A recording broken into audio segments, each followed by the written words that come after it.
When writing ideas for a video to release after my unexpected break, I found myself spending a lot of time exploring new shows, games, any type of media, and reading. I felt like I was growing a bit stagnant with my interests, and I wanted to try something new. This resulted in me finding new obsessions over things, with one of the most notable and the topic of today's video being the amazing digital circus. Now, admittedly, it was a show that I dismissed for a long time. I had heard about it around the time the pilot came out, and I mean, who didn't? But I never gave it a fair shot as I felt like the aesthetic of it reminded me of a lot of YouTube Kids content, and that didn't interest me at all. I had no clue the series continued as I delved further into my other interests. However, with the release of episode 6, it started to appear on my Twitter timeline again. You can follow me on Twitter at basilchord, by the way. And at first, I was really annoyed by the constant stream of digital circus stuff on my timeline. No matter how many times I clicked not interested, it just kept appearing over and over and over again. I wasn't interested in the series, so why was Twitter constantly suggesting it to me? One day,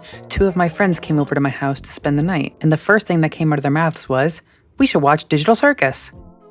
My heart stopped right then and there. Suffice to say, I really wasn't interested in checking out the show, but they hadn't seen it either and were curious as to what the hype was about. So I finally relented and gave it a shot. We all sat down to watch the show and...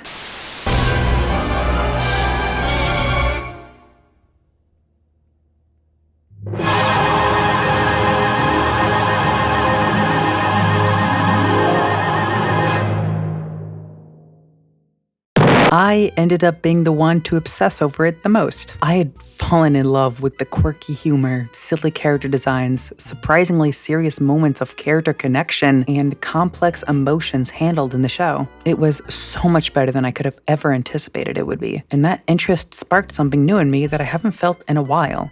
Anticipation. With episode 7 on the way, I've kept up with as much news as I can get a clear picture as to what new information will be presented to us. I found myself reading fucking fan fiction just to have an inkling of new content while waiting for the next episode. My Twitter feed is filled again with digital circus content. It's become my current hyperfixation, but I'm getting a little sidetracked. While I would love to sit here and gush about each episode in great detail and the depths of all the characters, that's not the focus of today's video. I actually would love to talk about my opinions on the overall episodes, but I would like to wait for episode 7 first? No. In today's video, I want to hone in on something that I don't see get talked about as much as I think it should. The relationship between Jax and Gangle. 2 characters that are so vastly different, yet I find their interactions to be some of the show's most interesting. I think it's clear that they're more than just a bully and a victim. The show makes it abundantly obvious that the characters are much more than the reductive archetype Jax portrays them to be, and I believe Gangle is no exception. It's blatantly shown that Jax has some underlying feelings about himself and how he treats others, despite how much he tries to convince everyone he doesn't care. And I think there are enough threads between the two to indicate opinions about each other that neither of them expresses out loud. And this video is dedicated to figuring out what those are,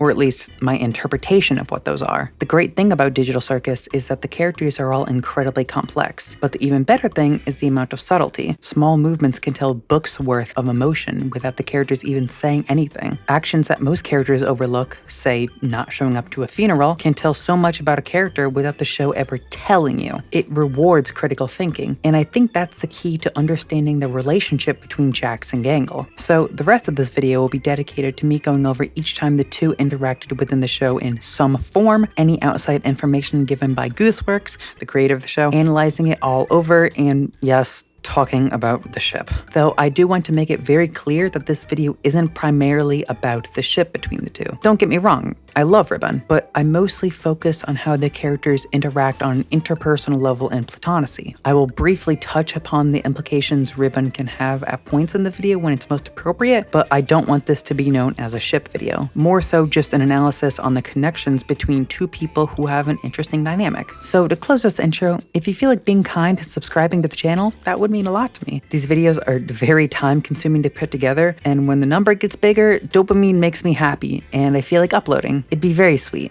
Without further ado, let's finally start talking analysis. But before we get into any of that, there's something I need to mention first.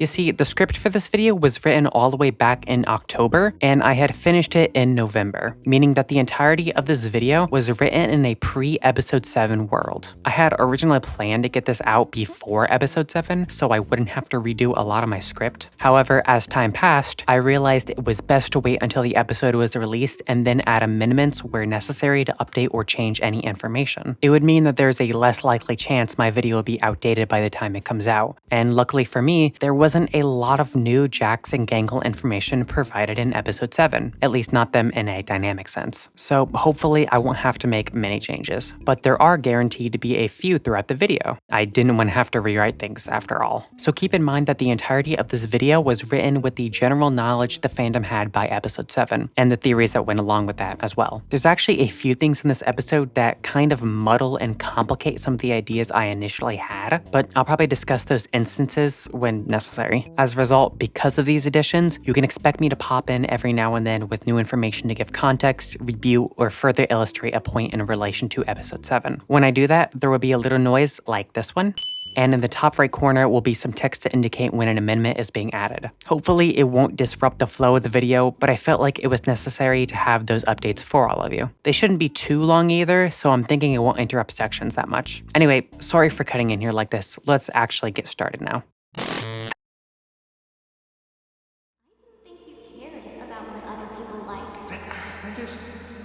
No, yeah, you're right. I know. Do you have any actual friends? Not anymore.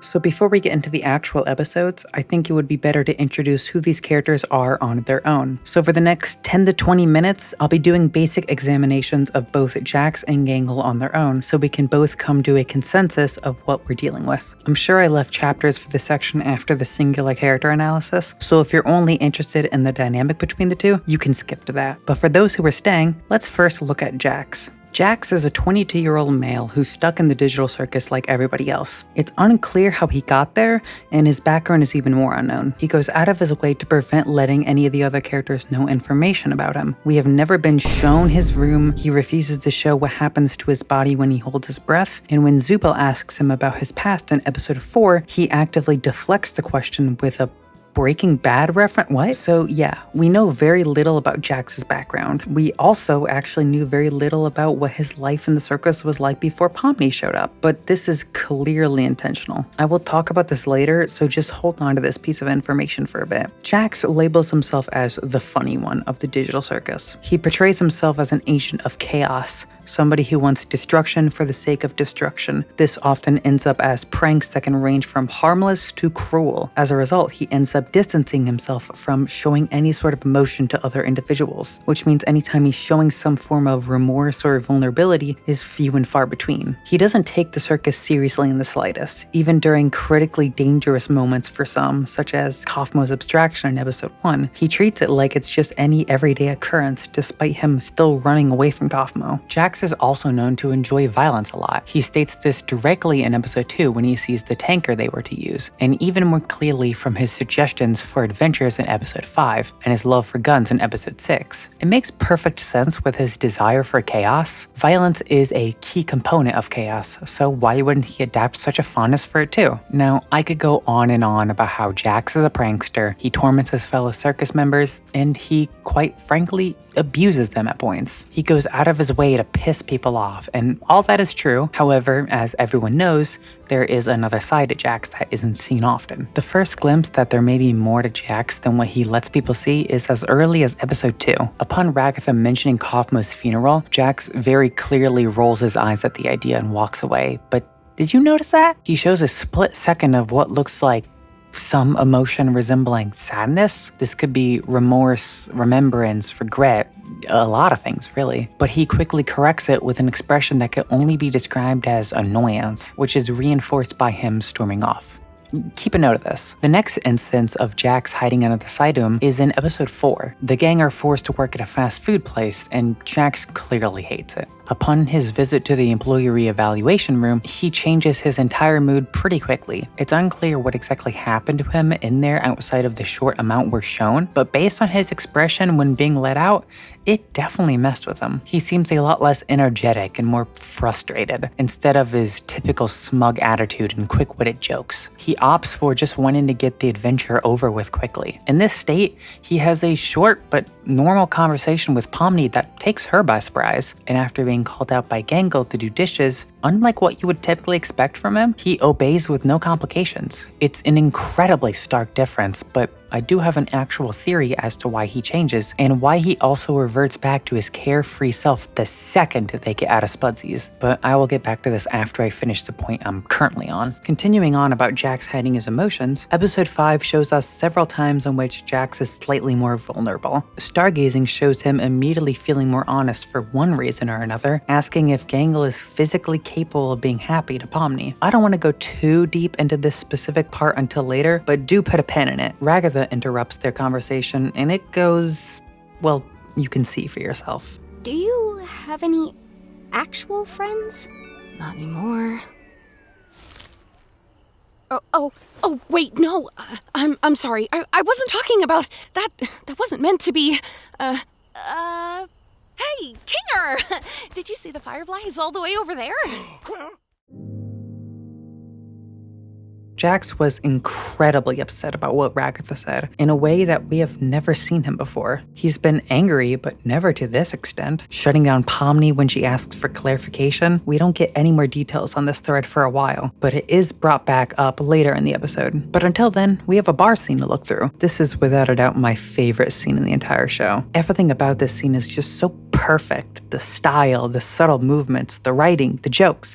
It's all outstanding. But the interesting part for this section is actually when Ragatha brings up her abusive mother. Before she stops herself midway through explaining her mom's actions, she mentions how much she guilt-tripped Ragatha, yelled at her, and berated her. And surprisingly, Jax looks like it makes him feel something. Perhaps a bit of guilt? Maybe it's the alcohol that's making him feel a bit more emotional, but who knows? I will bring this back up later, I promise. And the last part of episode 5 to this segment is in the last adventure. I suppose the maid outfit joke could also fit here, but I want to save that for the Jax and Gangle analysis, so we won't talk about that for now. What is interesting for this section, however, is the argument Jax and Ragatha have later. Ragatha screams at him. Jax taunts her, whatever. She calms down, and it seems like it's gonna slow down until...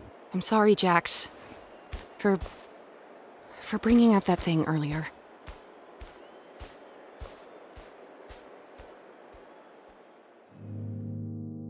She apologizes for the comment she made earlier, referring to stargazing, obviously. It affects him in a certain way, though. But again, it's unclear. Jax shuts down Pomni's attempt at elaboration once more, but he didn't yell at her or seem angry, which could maybe infer that simply the subject of whatever she was talking about doesn't necessarily upset him. Again, we'll come back to this. Sorry, I keep saying that, but there's a lot to go over. But before we continue on episode 6, I want to wrap back around to what I was talking about in episode 4. Why did Jax's mood change so quickly? It could be chalked up to a simple reaction to, let's be honest, torture, but I think it could be more fun to interpret it as something else. Jax does not like consequences. He relishes in the fact that he's able to get away with so much with next to no repercussions. It's even mentioned in episode 6. I know you hate it here. Everyone does.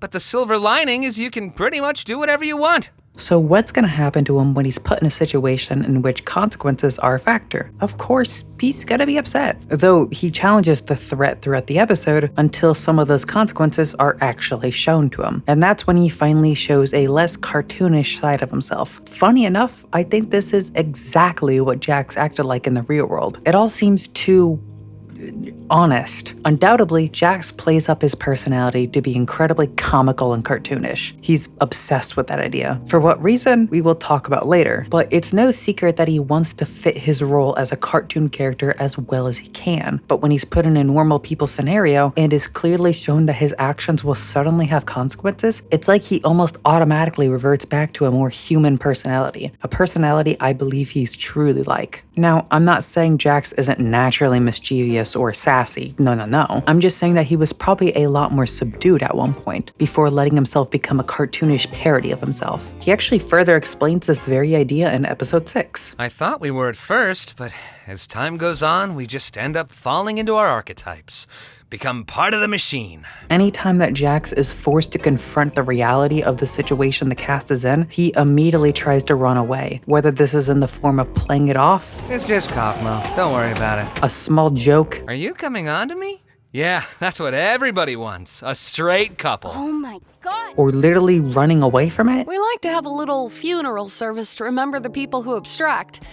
Jax is a character who is terrified to accept the reality he lives in. The actual reason for this is something we'll discuss after we look at episode 6. Speaking of which, episode 6 shows Jax in his most vulnerable state we've ever seen him in the show. And I mean that in the way he opens up to Pomni, and of course, how that results. He explains some of his moral philosophy to Pomni, why he acts the way he does, how he perceives the other circus members, and how he believes the circus changes everybody. Then later, he and Ragatha have a confrontation in which she accuses them of trying to corrupt Pomni and make her more like him. And that comment clearly upset him to the point of shooting her corpse several times over. Again, we will come back to this.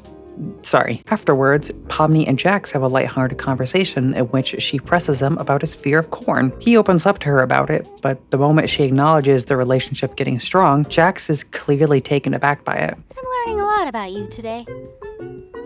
Let's not forget we're here to kill people. He didn't notice they were building a real connection, and the moment he's brought back down to reality, he attempts to insist the relationship is purely based on the game's objective, nothing more. Almost transactional. Now, I would love to talk about the Daisy Bell scene, as it clearly represents the friendship that Pomni and Jax were building and how he was willing to accept somebody as a real friend, but this isn't dedicated entirely to Jax or his dynamic with Pomni, so I will have to save that if I do a video on the two. But I'm sure there are plenty of other really good videos out there that analyze that very thing, so if you're interested in that, go check them out. So instead, I'll jump straight to the ending fight between Jax and Pomni, as it is the biggest scene showing Jax's vulnerability. After winning the game, Pomni is so comfortable with Jax to the point of hugging him. However, to Jax, anyone showing this amount of affection towards him is terrifying, and he metaphorically and literally pushes her away. But he obviously isn't happy with this decision. You can literally see him contemplating what he did in his own head before attempting to move attention from it to keep up his status quo. Jax isn't happy with the way he is. He just accepts that to be the only way to survive, and he plays into that character so much that it becomes his reality. Whether we like it or not,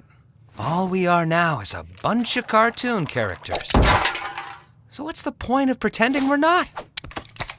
And what I find so interesting about this scene is that Jax allows Pomni to betray him. With any other character, he would probably be 100% content with betraying them and wouldn't dare to let them get a leg up. But with Pomni, he lets her betray him without a second thought. This could be for several reasons, but some of my personal interpretations could be Jax felt some internal guilt for pushing Pomni away, so he let her betray him as a sort of revenge without actually letting her know what the revenge was for in her eyes. Or Jax was tired of playing his character, performing for those around him, and just wanted the game to be over with. Or Jax saw it as an opportunity to distance himself from Pomni in a way that was subtle, without showing his inner struggle about their developing friendship. Now, with all of these interpretations, I think the last one is most likely. Jax refuses to be honest with people about what he's really feeling, and he's known to subtly shift a conversation away from something he's uncomfortable with. I could definitely see him using that betrayal as a way to cut the connection with Pomni. I mean, he literally says it himself. If I shoot you right now, are we still gonna be friends afterwards? We were never friends. Jax does not want to make real friends. He doesn't want to connect with people, not because he truly hates them, but he's scared of what caring about somebody could mean in the circus. Okay, and here we are on the Second Amendment. I've talked about several moments of weakness for Jax so far in each episode, and as an obligation, I need to discuss episode 7 as well. Really, I could just say the entire episode and call it a day. Starting from the beach segment to literally the last scene, he is clearly out of it. Even Zubul appears worried for him. He goes to his room to be by himself himself, he almost abstracts and is saved by Pomni coming to bother him. Jax makes his disdain for Abel pretty clear. He seems to have passed the point of caring and antagonizes him every chance he gets. And whenever Zubul makes a comment, wondering if he has someone waiting for him outside of the circus, he's obviously taken aback and has the most unconvincing response I've ever seen. When Abel tells him that he has to go first to reach Kane's office, he's very hesitant, but Pomni convinces them with a single, "It'll be okay," and that's apparently enough for him. Jax says no. Pomni says yes. Jax says yes. Jax looks at an adventure that has some reverberated speech, clearly uncomfortable. Pomni tries to console him, but he continues to pretend like he's fine. And whenever the group is holding hands while about to walk down to the administrator's office, Jax refuses to take her hand. And during the entire walk, he's on the verge of a panic attack. That panic attack ensues in the actual room, and he presses the red button to keep them all trapped within the circus. After finding out it was all an adventure, he fully breaks down and yells at Kane, discovering that he's able to mess with their minds. That's a very quick breakdown of Jax's vulnerability in this episode, just so you get the point. He's obviously at his lowest in the entire series, hence him almost abstracting, and it doesn't look like the ending made it any better. He made his worst mistake in the entire show, trapping everyone in the circus just because he didn't want to leave. And the question is, how will he and the rest of the cast come to terms with that action? Because while it didn't technically mean anything, considering the entire episode was an adventure, they didn't know that at the time when Jax made that decision. He chose to do that, thinking it would keep everyone there. And what does that say about him? I suppose we'll find out more when episode 8 releases, but until then, we can go back to the main script now. But why? Why is Jax like this? Well, it's something I've neglected to talk about, and anyone who keeps up with Digital Circus often already knows where I'm going. In episode 5, Kane has an intermission section that's primarily focused on weird visuals with a wacky instrumental in the background. However, the last scene has something incredibly interesting. Jax is running through the hallway featuring all the different rooms of all the characters, before stopping at the last one. A frog with a bow tie and a blush is shown to be abstracted, and Jax has a particular interest in this character, along with the abstraction eyes on the top and bottom, signaling how important that fact is to the said character. And that same character's door is focused on again in episode 6. Jax clearly has a strong connection to this person that we haven't met yet. When doing asks on Tumblr, Gooseworx confirmed that this character's name was Ribbit, and they went by she, they. She confirmed that Ribbit abstracted right before Kaufmo, and considering Jax takes a keen interest in her door, it's clear that some connection is being hinted at. So, what has the general fandom agreed upon with Ribbit? Well, most fans agree that Jax and Ribbit were close friends in the early days of the circus, and there's even a chance Ragatha was involved. She seems to be acutely aware of the connection the two had, and even makes a backhanded comment about it in episode 5. It's made pretty clear that Jax doesn't like Ragatha. Hey? It's hard to be certain, but he obviously doesn't like her that much, and this incident definitely didn't help. However, considering her defense afterwards as she stumbles over her words trying to apologize, Ragatha said she wasn't talking about probably Ribbit, and if she wasn't talking about them, then who was she talking about? Maybe herself? Again, it's unclear, but it is an interesting thought. Regardless, Ribbit abstracts for one reason or another, and it causes a change in Jax. Now, because of the ambiguity, we don't know why Ribbit abstracted. A popular interpretation was that Jax did or said something that upset them to the point of abstraction, but as far as I'm aware, there's not a whole lot to back this theory up outside of maybe a few lines. But again, it's unclear. Nevertheless, the event seemingly changed Jax. He now spends so much time getting under everyone's skin to distance himself. If he can convince himself that he doesn't care about anyone, he can't get hurt when they inevitably abstract. And if the other circus members hate him, then they'll spend less time trying to get close to him, in turn furthering his goals to keep everyone out of arm's reach. And effectively, he's succeeded. Zubul says straight to his face that they hate him. Fun isn't the thing I hate. Ragatha blows up at him after her resentment reaches its limit. And then you just act like you never do anything wrong and everybody loves you, when in reality you just fuck everything up for everyone else! Gangle is terrified of him. It's Jax, though. He probably wants revenge. and he's gonna make it painful. And Kinger is barely coherent enough to have an understandable opinion on Jax. He's won, but now the new circus member is eager to form a friendship, and it terrifies him. It's obvious Jax doesn't like pushing others away. He hates that he has to do that, but he's too scared to confront his emotions and be led to abstraction himself. Pomni even calls him out on it. Yeah, I bet you don't. Because you're scared. You're scared you'll actually show a human emotion. However, it seems his defense mechanism starts to fall apart as he can't handle the guilt over what he just did. As a result, he has a panic attack at the award show later in the episode. Genuinely, and I mean this wholeheartedly, anyone who says Jax gets real pleasure out of making people suffer missed the point of Jax as a character. You fell for the mask. He hates it, but he's mortified of the alternative, risking abstraction and being stuck in the cellar for all eternity. And honestly, I get it. Because of how believable Jax's coping mechanism is in the situation the characters are in, it makes it very easy to understand why he is the way that he is. However, that does not excuse his actions. Jax abuses the other circus members. There's no other way around that. He torments Ragatha with her phobia of centipedes, throws her in a deep fryer, and makes fun of her several times. He has no problem provoking Zubul and annoying them any chance he gets. He throws Pomni out of a moving truck, and I could make a whole video about all the shit he does to Gangle. Oh, wait, hey, that's actually what this video is supposed to be about. My point is that Jax's actions are inexcusable. He does a lot of shitty things, but he's not heartless. He's been pushed into this position because of his fear of losing everything. And all of these characters are put in a position in which the only people they have are each other. The only fate they have to consider is abstraction, and the show makes it a point to show that Jax can feel bad for what he's done, albeit in subtle ways that he'd probably never admit. But he's able to do any of that because he's deluded himself into believing everyone is nothing more than a cartoon character. It's easier for him not to feel guilty about his actions if he doesn't look at anyone as real people. You know none of this is real, right? Look, I know what it's like. One day you're somebody in the real world doing important things, and then the next you're just a weird little cartoon jester. You want to hold on to that part of you that still thinks it's part of that world. But in the end, what does it get you? Whether we like it or not, all we are now is a bunch of cartoon characters.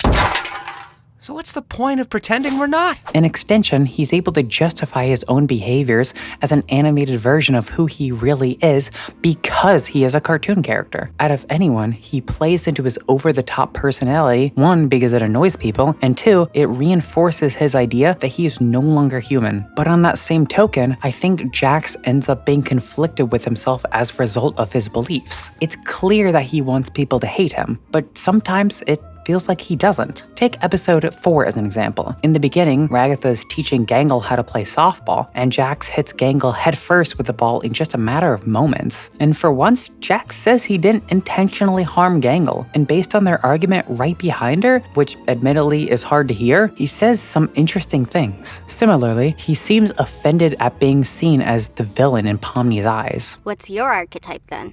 The villain? Listen, I add a key dynamic. It's subtle with his eyes, but this show has several subtle moments all throughout it, so I wouldn't be surprised if it was intentional. Point being, however, I think Jax wants to be viewed as a terrible person for the sake of keeping himself alive, but he also still holds on to that part of him, that human nature, to be offended as being seen as evil. He can't help the fact that he's still a person, no matter how much he pushes himself to deny that he isn't. Like we're stuck in... Why are you always pretending everything's always fine? If you tell someone they're loved and appreciated every day, it kind of loses all meaning. And with that being said, I think I'm finally done talking exclusively about Jax. Of course, there is more I could go over. However, I'm sure there are plenty of videos that do an excellent job doing an incredibly in-depth analysis on Jax's character. So I'll leave that to them instead. I just want to give you a good benchmark to understand how I'm looking at Jax for the rest of this video. And if I have to spend over 30 minutes doing that, so be it. 10 pages in, over 4,000 words, I can finally move on to talk about Gangle. I can tell this video is going to be absurdly long for such a simple topic, but I just have a tendency to write more than I need, and that's becoming more and more obvious with this video as time goes on. But I promise I will get to the point when I'm ready, okay? I just have a lot to talk about and no sense of how to pace my videos, but I still hope this can appeal to the people who like long rants about the stuff they're hyperfixated on, like me, just as much as it appeals to me to write and edit these kind of videos. Anyway, let's talk about Gangle now. I just wish that... How are you supposed to like the part of yourself that just makes you worse than everyone else?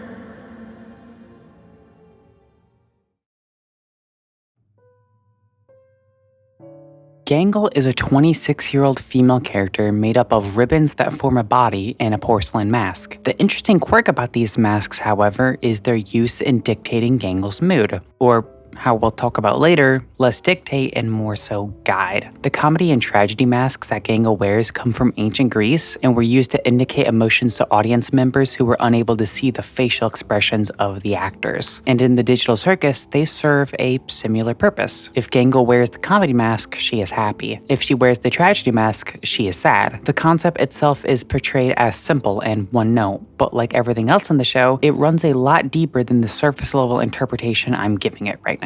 Regardless, the problem with the comedy mask, the one that Gangle prefers, is that it breaks incredibly easily. In nearly every episode, Gangle's comedy mask breaks in some way, shape, or form. This leaves her vulnerable to her tragedy mask, something that indicates her mood to be negative. We can observe how this makes her quieter, shy, nervous, and as Jax so elegantly puts it, submissive and agreeable. What? Anyway, it's obvious that Gangle's masks play a huge role in her character. We get to see plenty of sides of her as a result. She can be happy and joyful while also keeping her coy attitude. Yeah, this place is great! Like this? Yeah, you got it.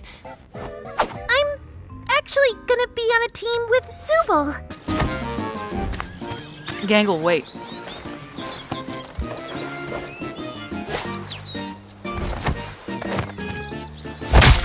She can be sad and nervous, showing that in her demeanor and stammering. I don't really trust myself that much with it. I messed everything up. The mask didn't work. And now I don't think anybody wants to talk to me anymore. She can be loud and eccentric, letting off that built-up anger.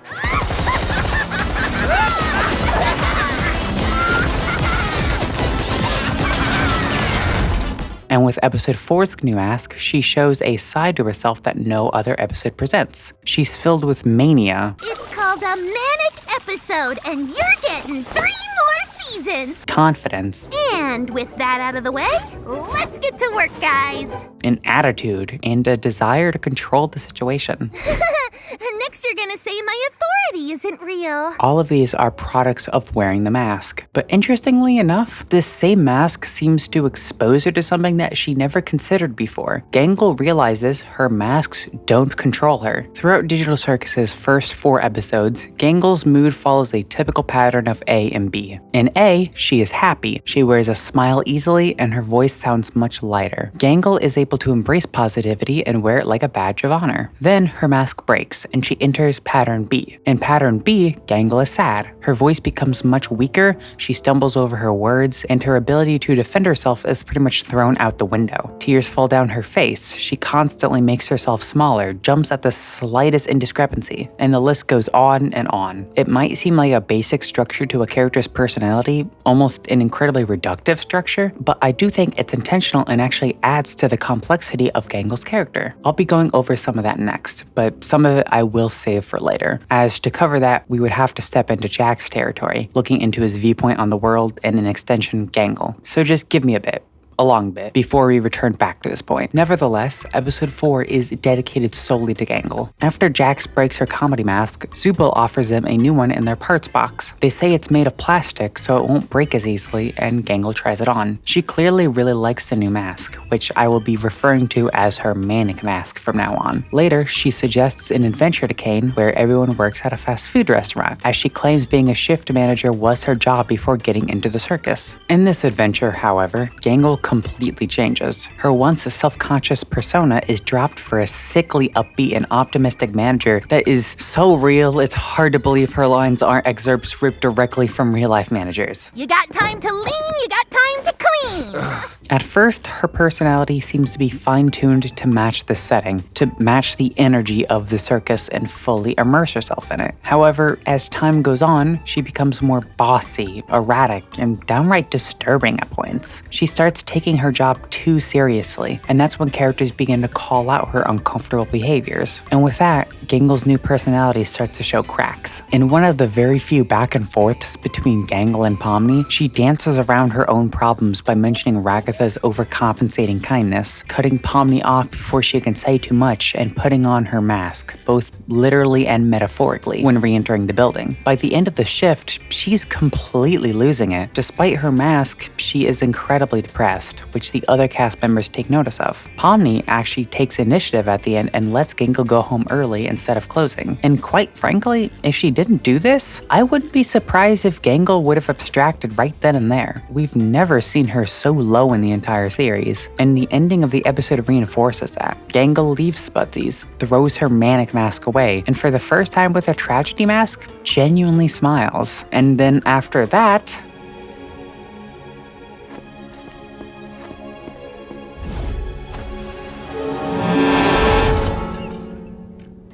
it is unclear if her jumping in front of oncoming traffic was an accident or intentional, as Gooseworx had left it intentionally vague. However, for the purpose of this analysis, I'm going under the assumption that it was intentional. In addition to that, Gangle's reaction to being teleported seems to support this idea. She usually would be terrified of anything unexpected, but now she almost looks confused. Taking full responsibility of her actions, Gangle leaves the evaluation room, and we're given one more scene in the episode. Zubul inquires as to why Gangle was by herself, and she expresses her fear of being hated. The two have a short conversation that seems to comfort her, and in equal importance, establish a connection between the two. This becomes a permanent change to the show after this episode. But backing up for a second, let's discuss the revelation that Gangle seems to be forming in this episode. Previously, she would let her masks seize her emotions completely, following that pattern A and B mindset completely. However, in episode 4, whether positively or negatively, Gangle's emotions show more depth despite having only one mask. She feels euphoria, mania, depression, fear, and sometimes all at the same time. With her comedy mask and tragedy mask, it was rare for her to feel emotions rather than the two basic ones she felt like she was assigned. And despite the dread that was overwhelming Gangle, this fundamental shift in her character begins to shine light on recovery from her own self-loathing. And I mean self-loathing.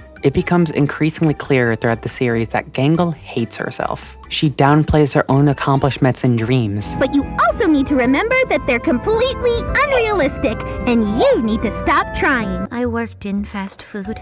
You've done more than that. What about your art? She feels like she's worth less than others and is terrified at the idea of people hating her. Ironically, she and Ragatha are actually quite similar. Gangle wants to be liked by other people, but her own timidness forces her to succumb to her emotions. And when things don't work, Gangle feels guilty and hates herself. Ragatha also wants to be liked by other people. However, the fundamental personality difference between the two allows Ragatha to respond in a completely different, unhealthy coping mechanism: overcompensation. If she's able to say the right things enough times, smile enough, push through her pain, maybe she'll bring joy to others out of sheer force of will. And when things don't work, Ragatha feels guilty and hates herself. But despite the differences between their coping mechanisms, they both end up in the same place.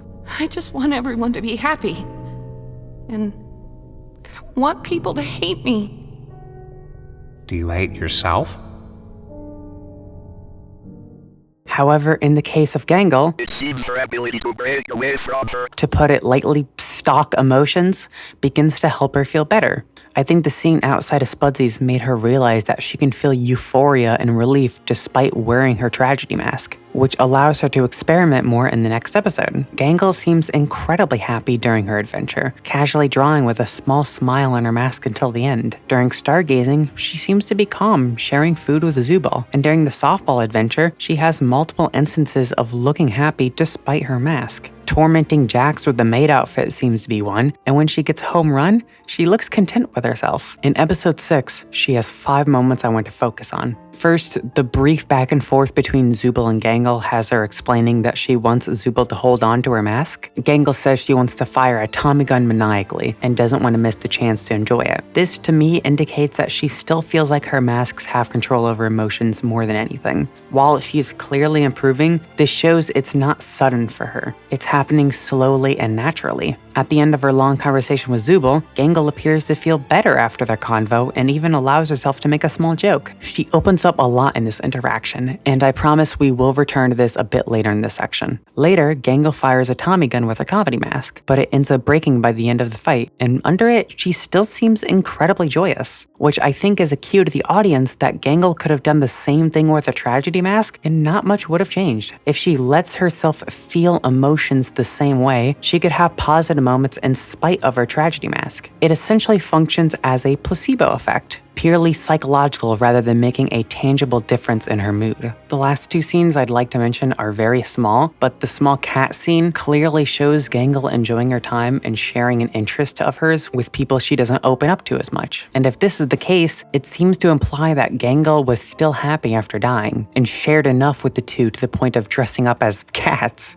And the other, much smaller mention is the awards show. She just looks really happy despite everything. It's cute. And if we want to look at the context that further supports this idea in episode 7, at least with the small teaser we have of it, she continues to go down this path. Of course, this is written before that episode releases, and hopefully it'll be out before then. I don't want to have to make an amendment with no information that either proves or disproves any of this.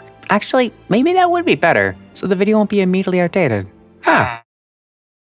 Anyway, in the beach episode, Gangle is shown happy despite her tragedy mask, and even has opened up so much to outwardly making jokes in Jax's expense, which even in the last episode would have been completely off the table. I actually think it would be really interesting if Gangle had never put on her comedy mask to begin with. I think it would be a cool development for her to really test the waters of controlling her emotions by leaving her comedy mask in her room, but that isn't confirmed, obviously. Okay, and we're back with Amendment 3, and I can finally say that, yes, my prediction was confirmed, at least most likely. From the first scene we see with Gangle, she has her tragedy mask already present, which either means that her comedy mask was broken off screen during that day, or she never put it on to begin with. I actually like how the show doesn't bring attention to this. It really feels like a small detail that fans could or could not notice, and it wouldn't really change too much. It shows Gangle's development as a character without actively telling you, and I think that's great. Since we're already here, I should just go ahead and talk about any new Gangle information in this episode that we haven't already talked about. And honestly, there really isn't that much. The only significant thing I could really focus on is when she and Zooble tell Kinger about their discovery and meeting up with Abel. While Zooble seems nervous about being overly forward with Kinger, Gangle takes initiative and tells him exactly what happened. It isn't a lot, but I think it shows a bit of confidence growing within her, and indicates that she doesn't always have to rely on Zooble to take charge. I like it. It's small, but I think it really matters. And the last thing I could talk about is the developing relations between Zooble and her. I haven't quite discussed it yet in the main script, but I'll give a quick preview as to how it continues in episode 7. The most notable moment they have together is the walk down to the administrator's room behind Kane's office. Gangle wants to know if they'll still be friends in the real world, questioning if things will be the same despite the circus technically not being real. And Zooble comforts her by saying everything they felt was real, their emotions, connections, and friendship. Now, I suggest the idea of something happening between the two, and that showing Zooble's own flaws and insecurities to Gangle, forcing her to realize that her friend is not perfect, which would lead her to at least stop putting Zooble on a pedestal. And that didn't seem to quite happen, at least not in this episode. I don't think it's a particularly necessary development for Gangle's character, but I am a little shocked they didn't go in that direction. I'm curious to see how that goes in the next episode, but I can confirm that my prediction in this scenario ended up being wrong. We'll see how it continues in episode 8, but for now, consider that part inaccurate. Regardless, let's go ahead and get back to the original script. So what exactly is the point I'm trying to get at here? I've gone on a huge tangent about the importance of these masks in relation to Gangle, how they affect her emotions, and how she learns to control her emotions despite their existence, and seemingly inevitability of being stuck with a tragedy mask. But what's the point of this? How does this all tie into who Gangle is? Well, I think it all revolves around a central theme that she seems to have a complicated relationship with, especially in episode 4, control. I think Gangle desires some level of control. It's no secret that Gangle feels like she's unable to control her emotions. The masks literally and symbolically emphasize that. But in episode 4, when she is given an opportunity to have some form of power in a way that is unnatural to her, but seems to make her happy, she snatches it without hesitation. She takes control of the situation, but as a consequence of being able to have a hold on her emotions, she becomes bossy. And while that seems to provide results that she finds to be undesirable, Gangle still gets 2 good things out of it: a stronger relationship with Zubul and a firmer grasp on said emotions. She is given real control. Okay, what else is there? Well, I think even her backstory seems to support this idea. Gangle stated in episode 5 that she wanted to be a comic artist, but had dropped out and worked in fast food as a result. In a way, it seems that she's lost control over her dreams and ended up in a job she hated. And you may be asking, if Gangle hated her old job, why did she ask for an adventure inspired by it? Well, to answer simply, it was about control. The circus is a place where the characters are constantly at the mercy of Kane and their own mental states. If one steps out of line, everyone suffers in consequence. So when the characters are given a chance to have some autonomy in choosing adventures, almost all of them choose something that grounds them, something based on the interests they develop in their past lives. Gangle chose a fast food restaurant and a slice of life anime. Kinger chose stargazing. Zubul chose a bar, and Ragatha chose softball. All of them have ties to who they once were and still are. It makes them feel like they're somewhat in control, and that's why I think Gangle had an episode dedicated to the suggestion box. She's the one who represents the idea of self-control, so why not use the feature that symbolically contributes to that theme? When Gangle is in the most control over a situation, she seems to be the happiest. The beginning moment of Spudsies, having a leg up on Jax for once with the maid outfit, standing up for herself against Jax when he tries to force her to be his adventure partner, the Tommy gun, etc., etc. And I think the sentiment towards control even factors into 2 other parts of Gangle's life: drawing and Zubul. The first time she was shown drawing was in episode 3, and it persists as a hobby of hers throughout the rest of the show. It's rare we're given a glimpse as to what Gangle's drawings are,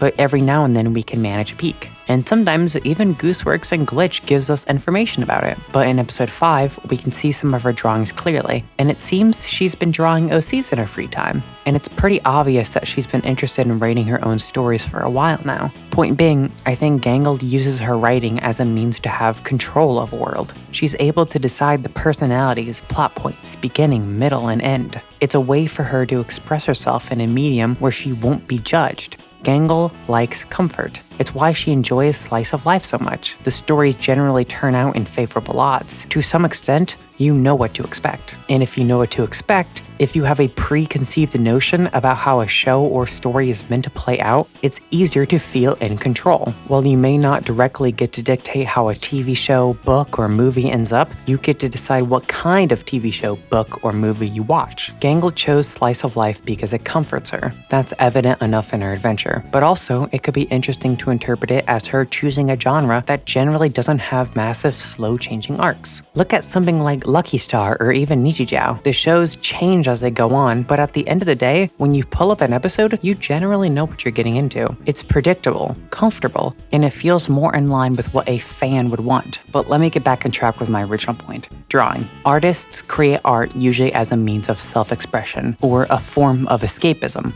or money. And I think in Gangle's case, a lot of her art is her trying to find solace in her own head. She creates the world that she wants to see, the world that makes her feel safe, the world that protects her from the parts of life that scare her, the world that protects her from the people that scare her. In smut, I guess? Apparently she draws a lot of smut too, okay. Point being, there is a lot you could take away from Gangle as an artist. I'm sure there's a chance it was just a hobby that Gooseworx thought would fit well with her character, and there's not much more to it than that, but I think it's fun to interpret it as more thematically significant. From the image posted on Glitch's Twitter after episode 4 aired, it seems like it can show more personal purpose than simply, I draw a slice of life because I think it's cool. The picture of Gangle sitting with her friends, Zubul and Pomni, is really sweet considering the context. She just had a terrible near-death experience in the previous adventure, and it seems like Zubul and Pomni put an effort to make her feel better, and unbeknownst to them, probably saved her life. And as a result, she looks at both of them with high regard. All of that is expressed through a simple picture of her smiling with her friends. And it's also important because it's one of the first times Gangle and Zubul are shown to have some form of connection. And on that note, let's talk about those two. Zooble and Gangle grow closer and closer past episode 4. In 5, they defend Gangle's adventure, share food with her and stargazing, talk about collaborating on art in Zooble's adventure, and piss Jax off together in Ragatha's adventure. In episode 6, Gangle wants to team up with Zooble, and they even have a heartfelt conversation later about Gangle's insecurities. Zooble supports her by holding onto her mask until it's necessary, and they even sit together at the awards show. There's also some clear trust between them in episode 7 too, both making fun of Jax and all. Obviously, their dynamic is important, and while I do think it is mostly healthy and they are both good for each other, there's a certain level where Gangle takes it a bit too far for her own good. I think Gangle puts Zooble on a pedestal far too often. She perceives them as somebody so great and such a good friend that she feels inadequate to even be close with them. I don't deserve a friend like you. And while Zooble takes this compliment and still reaffirms her that it's okay, it seemingly grows a bit more in episode 6. When they're talking about Gangle's insecurities, the two have a fascinating back and forth near the end. Zooble tells her that she has to choose to love herself, but Gangle is interested in knowing if they ever had to make that same choice, before dismissing it as a silly question. Sorry, I mean, of course not. You're Zooble. She thinks of them so highly that the idea of them having self-doubts seems stupid to even think about. The scene literally shows Zooble being bathed in light, as if she sees them as the embodiment of pure good. How could they do anything wrong? How could they have issues of their own? All Gangle sees is someone trying to make her feel better and defend against Jax. She believes she sees somebody who has their shit together so well they can give her good advice. But as we all know, nobody's perfect, and you don't need to be perfectly put together to have an answer to a problem. We know Zooble has issues. They struggle with some form of body dysmorphia. They're grumpy. They struggle with loving themselves. They push things too far with Cain sometimes. They're not the holy angel that Gangle makes them out to be. Zooble struggles to like themselves and can be standoffish at times. Consequently, I think it's possible that it might cause problems down the line. There's a chance Zooble will push things too far with somebody else, most likely Jax or Cain, and it'll hurt one of them in a way that'll paint Zooble in a bad light, even to Gangle. Probably not something that's unforgivable, but definitely out of line. If this hypothetical scenario becomes true, it would force Gangle to realize that their friend makes mistakes, and putting them on such a high pedestal is only gonna hurt her when the inevitable mistake happens. Or even if Zooble doesn't fuck up, and instead Gangle finds out about their self-esteem issues, she would have to confront the fact that her friend needs help too, and she should be willing to support them if they ever need her for anything, which I 100% believe Gangle would do, especially because the two are one and the same in that regard. When Zooble tells Gangle that it's a choice to love yourself, they're literally shining in the reflection of Gangle's mask. In the instance of self-love, they are literally reflecting each other. Now, how does this pertain to the theme I established earlier of control? While the tiebacks might be a bit more loose and vague on this one in comparison to drawing or her masks, I do believe Gangle's friendship with Zooble could be connected to this idea.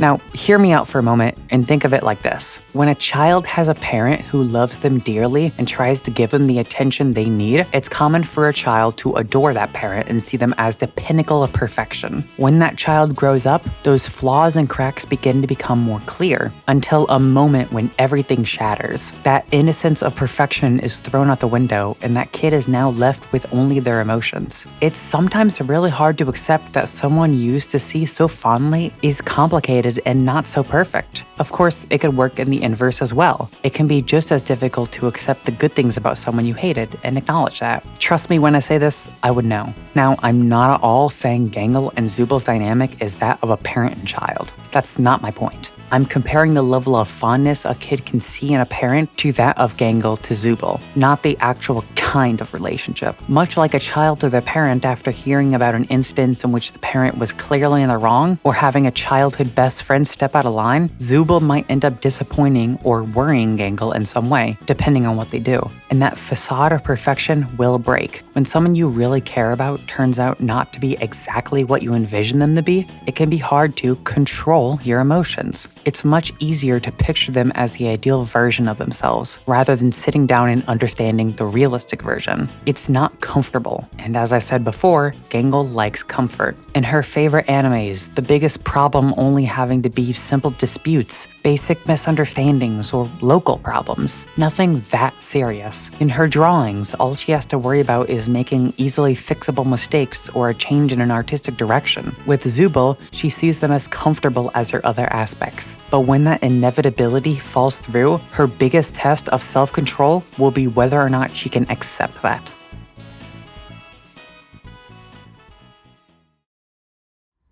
I'm sure Ragatha would like to help you out. Oh, Ragatha. I love her, but after a while it gets kind of hard to tell how genuine she's actually being. And 20 pages later, around 40-something minutes of talking, we're finally done with Gangle's analysis. And somehow it ended up longer than Jax's. That caught me by surprise, since I always assumed I had more to say in regards to Jax, but apparently I can rant endlessly about Gangle too. I had initially planned for these sections to be pretty short, but I can't seem to help myself when given characters I'm super passionate about and as much free time as I want. But if you've made it this far into the video and didn't skip just straight here, I'm assuming you're equally as obsessed with overanalyzing characters as much as I am, so I thank you for that, because as far as I'm concerned, this first hour was just getting set up for the rest of the video, which hopefully won't end up being another hour. While writing this script, I ended up coming to a lot of realizations about these characters mid-sentence and had to rewrite some parts in order to fit my new ideas. Like the whole self-control theme that I assigned to Gangle that took up most of that section wasn't something I planned. I was writing out my thoughts on episode 4 when it came to me, and like the last remaining piece of a puzzle, everything sort of clicked together. And whether or not that was Gooseworx' intention when writing Gangle, I think it's an interesting and satisfying interpretation of her character. And of course, you could say a lot about Jax too. There's definitely tons of nuance to his character, especially in regards to his feelings on the other circus members past what his words convey. I think the big difference between him and Gangle though, is that Jax's character is a lot more laid out in terms of subtlety. The exact direction that Goose is going with Jax is easy to see, not in relation to his fate, however, more so thematic purpose. There's a lot left up to interpretation for Gangle though. Not a lot is said so clearly, but Jax's story is relatively easy to piece together, and I think a part of that is because of how much Goose has revealed about Ribbit already. We know what she looks like, we know her gender, we know they had a strong connection with Jax, we know they abstracted, and we know she abstracted right before Kaufmo. It's pretty easy to look at and understand how Jax came to be and the walls he's building. And as a result, when writing his section, I already knew what I wanted to talk about. But from here on out,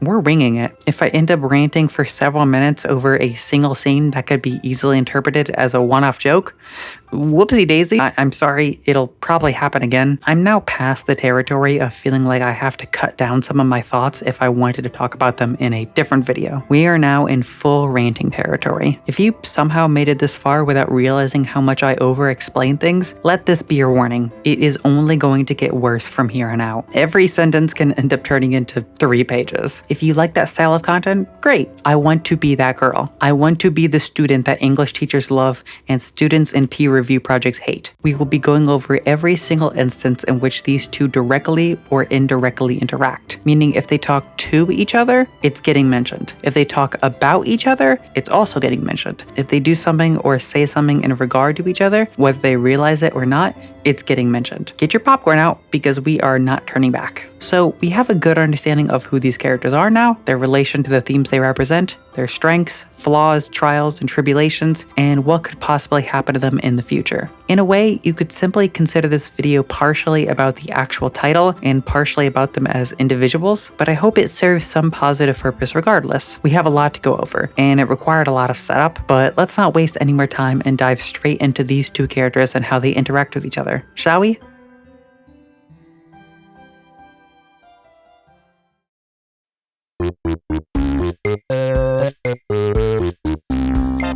The pilot introduces us to the cast of the show immediately. There's very little build-up to it, just title drop, Kane, Sog, people. So it doesn't take long for us to be introduced to our two characters of interest today. Their first interaction is around 3 minutes into the first episode. Gangle is crying over Pomni breaking her mask, and Jax casually walks over it like he did nothing, thus causing her to cry more. I think this first interaction between the two really gives us a view into their dynamic before we really know who these characters are. It's obvious Jax walked over her mask knowing it would break more and upset her. Nothing had to be stated, and by how normal it seems and nobody really questioning it, it's implied that it's a common occurrence. So the history of these two has to go pretty far back. It also sets up the idea that Jax has no qualms with upsetting Gangle. In fact, he goes out of his way to do it. It introduces the idea that Jax is a bully, and Gangle as the victim immediately. This is further demonstrated by their next interaction. Jax is poking fun at Pomni by saying she has a jumpstart on losing her mind, while Gangle is trying to push to save Zubul. Jax seemingly doesn't hear, but I think it's obvious that he's just pretending to subtly get under her skin, and the next scene I believe reinforces that idea. When splitting the group up, Jax refers to Gangle as Crybaby, while instructing her and Kinger to deal with saving Zubul. By him even bringing this up, I think it could be showing that Jax was intentionally ignoring her, but had brought it up to demean her with a nickname. And by the fact that Ragatha doesn't call him out on this, I can't help but wonder how much he calls her that. In addition, Gangle does jump when called out by Jax. I like to imagine this as the show's way of hinting at how scared she is of him. Anytime he even remotely mentions her, she assumes the worst and jumps in instinct. And considering some interesting tidbits in episode 2 and 5, it's clear Jax has personal blackmail on her that was discovered well before Pomni's arrival. The nickname he refers to her also hints on Jax's feelings towards Gangle. He sees her as a coward, somebody who will cry over nothing, somebody who might be weak-willed, in such a demeaning way too that I can't help but interpret it as something negative. Jax gives nicknames to literally everybody in the circus. The only one who I can't remember him giving any nicknames to is Kane, so maybe he only does it for people. Regardless, everyone else has some pretty tame nicknames, like Zoopy for Zubul, Ragdoll, Dollface, Raggy, and Licorice Hair for Ragatha, Pom Pom for Pomni, and Nutcase for Kinger. But Gangle's nicknames feel a lot harsher than the rest of the characters. Crybaby and Sadie are more so what I mean. Ribbons is fine. That's quite literally just a characteristic of her body. That's the most tame thing he'll probably ever go for. Point being, Jax is a dick. In his next sentence, Jax sarcastically calls Gangle and Kinger the two most mentally stable and capable characters. He's obviously making fun of them, but I think it's interesting that he puts Gangle on the same level of saneness as Kinger. I believe it's because of the fragile nature of her masks and as a result her emotions, which means Jax sees her significantly less than that of a person he has shown strong resentment for. This will be expanded upon more later. After Jax runs away from the abstracted Kaufmo, he meets back up with Kinger and Gangle. Gangle initiates a conversation with Jax. She asks how Kaufmo's doing, and he sarcastically says that he's doing great, and he's never seen him so happy. What I find to be so fascinating, though, is Gangle choosing to start a conversation with him. Jax abuses her. There's no doubt about that. She shows big red flags to being an abuse victim later, but I think she still wants to make a friendship work with him. Don't get me wrong, I don't think Gangle likes Jax. I think she hates him, but to her, the idea of getting close with him might still be appealing. And so little moments like these, she tries to make some form of connection, even if it's insignificant. And she probably doesn't even realize it herself. Or maybe I'm looking too deep into it.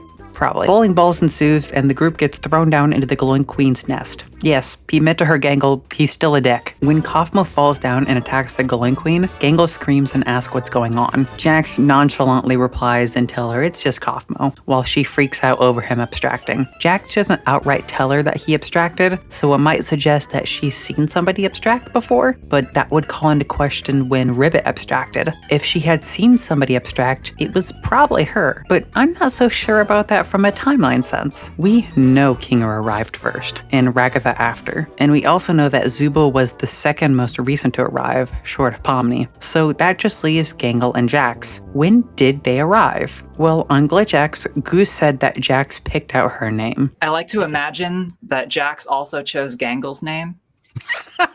Just made it up for them.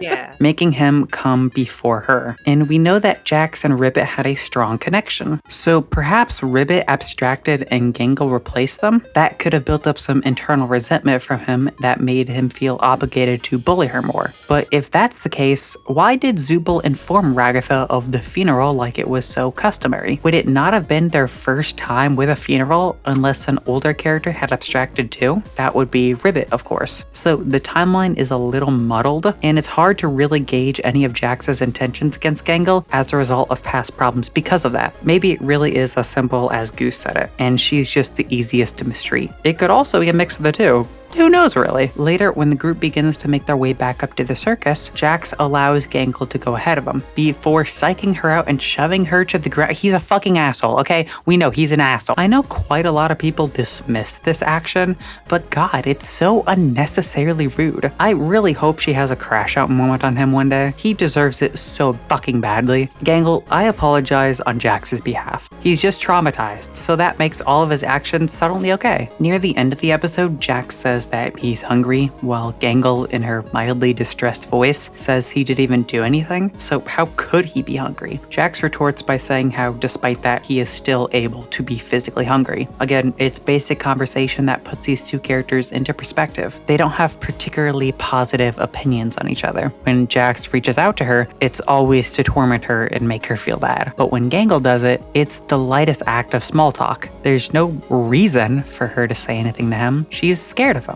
But I think it leads to the small idea that maybe she wishes things could be better between the two. Perhaps they were at some point, but that might contradict with the idea of Jax naming her. To Gangle is to move ungraciously. He was making fun of Gangle even when naming her. Maybe it was meant to be seen as lighthearted, and at the time it might have been, but maybe it wasn't. I think it all really depends on who Jax was at the time. Let's hold on to this for now, as we might learn more later. Or I may develop some opinions on it while writing that I'll mention at a different point in the video. We'll see. During the ending, when the group is having a discussion while eating, it seems like Gangle and Jax are having some sort of conversation, but it doesn't seem to be too serious based on their mannerisms. She looks like she's saying something about him that he takes offense to, or generally something he doesn't like, and he props himself up in defense. It's hard to really make any sort of interpretation from this as there is no audio, but it looks like the two can have a lighthearted conversation despite their problems. Of course, that's going off the assumption that the discussion is lighthearted and not some actual argument. But by the lack of Gangle exploding in tears,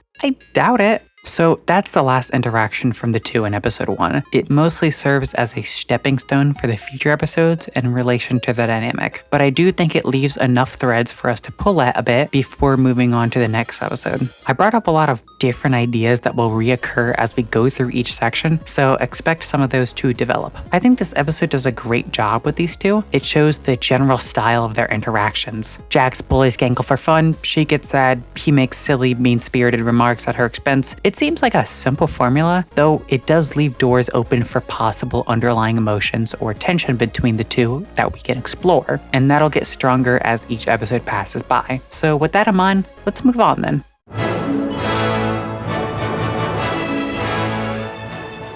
Episode 2 follows the group as they're sent into the Candy Kingdom by Kane for an adventure. Now, let me get this out of the way real quick before we get too far into this section. Not all the interactions are going to be super obvious. Some of it is me taking my own creative liberty as a big fan of these two characters talking. So whenever I inevitably say that Gangle might be vaguely staring in Jax's direction with a genuine smile, don't get mad at me, okay? So in episode 2, it looks like Gangle might be vaguely staring at Jax's direction. Okay, look, I never said all these interactions would be super concrete, alright? Just stuff like this makes my shipping brain go into overdrive, and sometimes I need to vent that out. You can't blame me. Okay, sorry. Moving on. The kingdom provides the cast members with a tanker to chase down the bandits, a tanker that Jax immediately calls shotgun for until he hears the horn, prompting him to get Gangle to drive. Now, my immediate question is why Gangle of all people. As far as I'm aware, nobody in the circus is particularly skilled or unskilled at driving. So why did he single her out specifically? Well, he could have thought ahead and using blackmail to get her to drive how he wanted her to drive, which we actually do see happen later. Either that, or I have my own little headcanon that I think is fun as well. I like to imagine Jax actually wants to be friends with Gangle, but because of his moral beliefs to keep himself safe, he has to keep her emotionally at an arm's distance. But he does stunts like this and frames them as pranks to still be around them and get their attention. It's pathetic. It's loser behavior, but it's very Jax. And if you're curious, this is just the platonic version of Vixen's headcanon of Jax secretly liking Gangle. I just think that Jax's actions are funnier if he has a crush on Gangle. Word. I think it's way fucking funnier if he's just that awful boy who's like, I don't know what to do with these feelings. I'm gonna bully the shit out of her. And I'm like, you cringe ass fucking loser. I never said some of these ideas were fully rooted in canon. Later, as the group is driving to reach the bandits, Jax informs Gangle of his plans when they reach said bandits. I think he obviously knows waving his gun around in her face is going to scare her, and it does. And when she gives the most minor pushback, he does it again. This man does not like the idea of Gangle disliking his plan. He is such a loser. Though I'm pretty sure this scene is just showing he's bossy and arrogant, but whatever, that doesn't fucking matter. When the bandits begin fleeing, Jax comes down and tells Gangle, Ribbons to chase after them. When she begins to disagree, he immediately cuts her off and calls her submissive and agreeable. What? Now, as much as I love to make jokes about this line, I think it actually gives us a clear picture of Jax's worldview with what we know about him now. He says that she's supposed to be that way. Not that she is. There's a very clear distinction, as by saying suppose, he's implying that there's some force that is meant to make her be the way he expects her to be. And as stated earlier, he explains this philosophy in episode 6. Ragatha's the cheerful one, Gangle's the sad one, Kinger's the crazy one, Zubal's the grumpy one, and you are the one who hasn't figured that out yet. We all just became archetypes. That's what Jax sees Gangle as. The sad one. She's meant to be the way he pictured her, and anytime she goes against that, he gives pushback of his own. Because if she's anything like she's not supposed to be, then he has to accept the fact that she's human, which, as stated earlier, he doesn't want to admit. Because if Jax accepts that she's another person like him, then he has to accept everything he has done to her as well. And I believe Jax is incredibly afraid of that. He's not heartless, despite how he wants everyone to perceive him as. Later, Jax tries to convince Gangle to ram into the other truck. Gangle, being scared as she always is, obviously isn't super thrilled about that idea. But Jax says that if she doesn't, he's going to tell Ragatha about the, and I quote, figurine thing. What does that mean? What did Gangle do, and how does Jax know about it? My best guess is that Gangle had figurines of the characters and was literally role-playing with them in her room. And because Jax has keys to everyone's rooms, he walked in on her at the worst moment. And apparently Ragatha might have something to do with it, I guess. But it also doesn't help with the fact that Gangle is canonically a freak. And I won't tell them about your little blue sketchbook. I had no idea you were such an embarrassing little freak, Gangle. I don't like imagining this anymore. Can we move on? When the bandits prevent the cast members from ramming into them again, Jax jokingly says he has to tell Ragatha about the figurine thing, and Gangle freaks out. There's really not much else to add to this. It scares Gangle for her to know about it, Jax takes advantage of that fear, etc, etc, etc. The tanker falls down into the chocolate later, and Jax says he's going to blame Gangle for it, prompting her to cry again, which is crazy. It was Jax who came up with the ideas. It was Jax who pushed her into those ideas.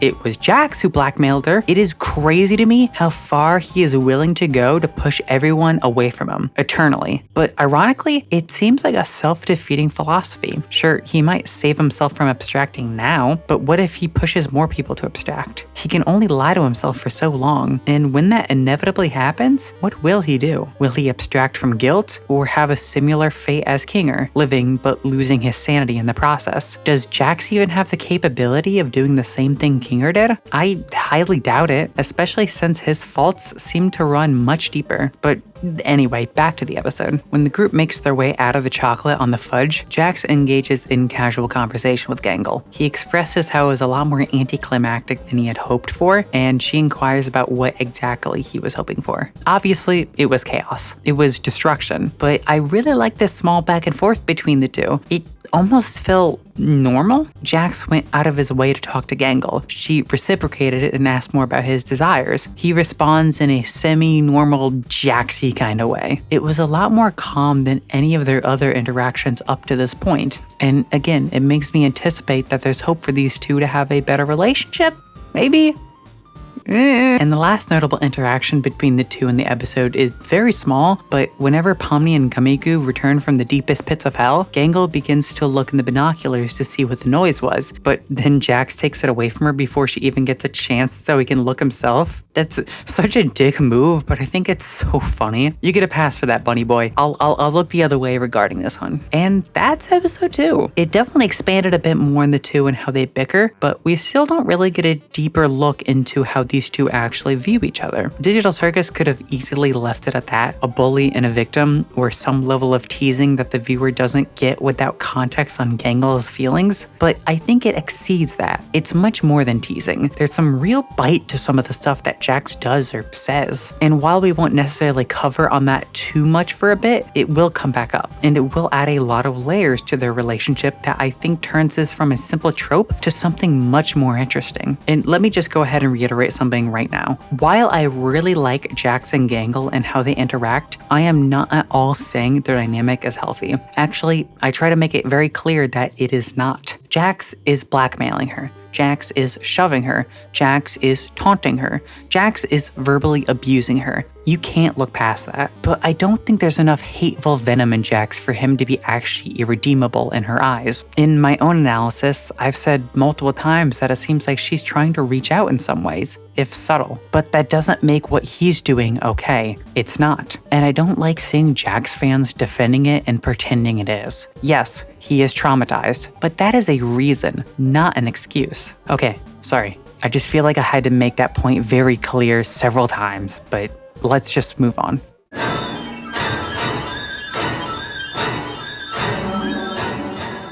The mystery of Mildenhall Manor begins with the cast members at the couches while observing Pomni's reactions to holding her breath. Jax explains how different effects happen to each person, and Gangle's being her mask spinning around and around and around and around. Unfortunately, this episode doesn't have a lot of interactions between the two, so the amount of information we can gauge from their few connections is pretty limited. He is literally just giving examples in the scene, and Gangle doesn't stand out in any capacity as a result. So we can just move on. Later, Jax scares Pomni with a vacuum cleaner, and Ragatha scolds him for it. She tells Jax that Pomni's had a rough couple of days, and Jax retorts by saying everyone has, and for some reason calling upon Gangle to agree with him?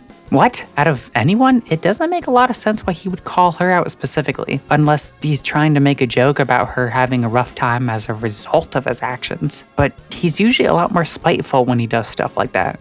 So what's the big idea? Honestly, I couldn't give you an answer that was solely based on canon, but I think the idea of tormenting her to get attention is really funny, and I like to think of it as an instance where he's trying to do the same thing, but comes across as a little too soft for it to actually upset her. And it feels a little bit more genuine, I suppose. Am I being a little too optimistic for something that could be nothing more than a throwaway line? Probably, but is it not more infinitely fun to imagine the possibilities? When the group is deciding which door to go through, Gangle walks up to Jax and asks him which they should select. He mockingly ponders it before stealing her comedy mask and throwing it at the scary door. Obviously, she's not very happy about this, but it doesn't seem to bother him at all. But again, she chose to start a conversation with them. She didn't have to, and it wouldn't make sense for her if all she wanted to do was avoid him. It's established that she fears him. She's terrified, but there seems to be more pointing to the fact that she's terrified of him and still wants things to get better. I keep harping on this point, but I do so because because it's not directly stated. It's implied more or less. So I feel the need to give as many examples as I can to support this idea before coming to a conclusion. I hope you can see what I mean though, at least. But regardless, this is actually all we have for episode 3. The connections between the two here are very far and few between, but we can still make some interesting commentary on them. I have the least amount of notes written for this episode in terms of these characters' interactions, but the episodes from here on out have a lot more to interpret from, so we have plenty more to go through. I consider these first 3 episodes really feeling like an introduction more than anything. Episode 4 and beyond seems to be where the series for these two start picking up. We get to learn more about Gangle, more about Jax, and more about their opinions on each other. So let's not waste too much time and get into it.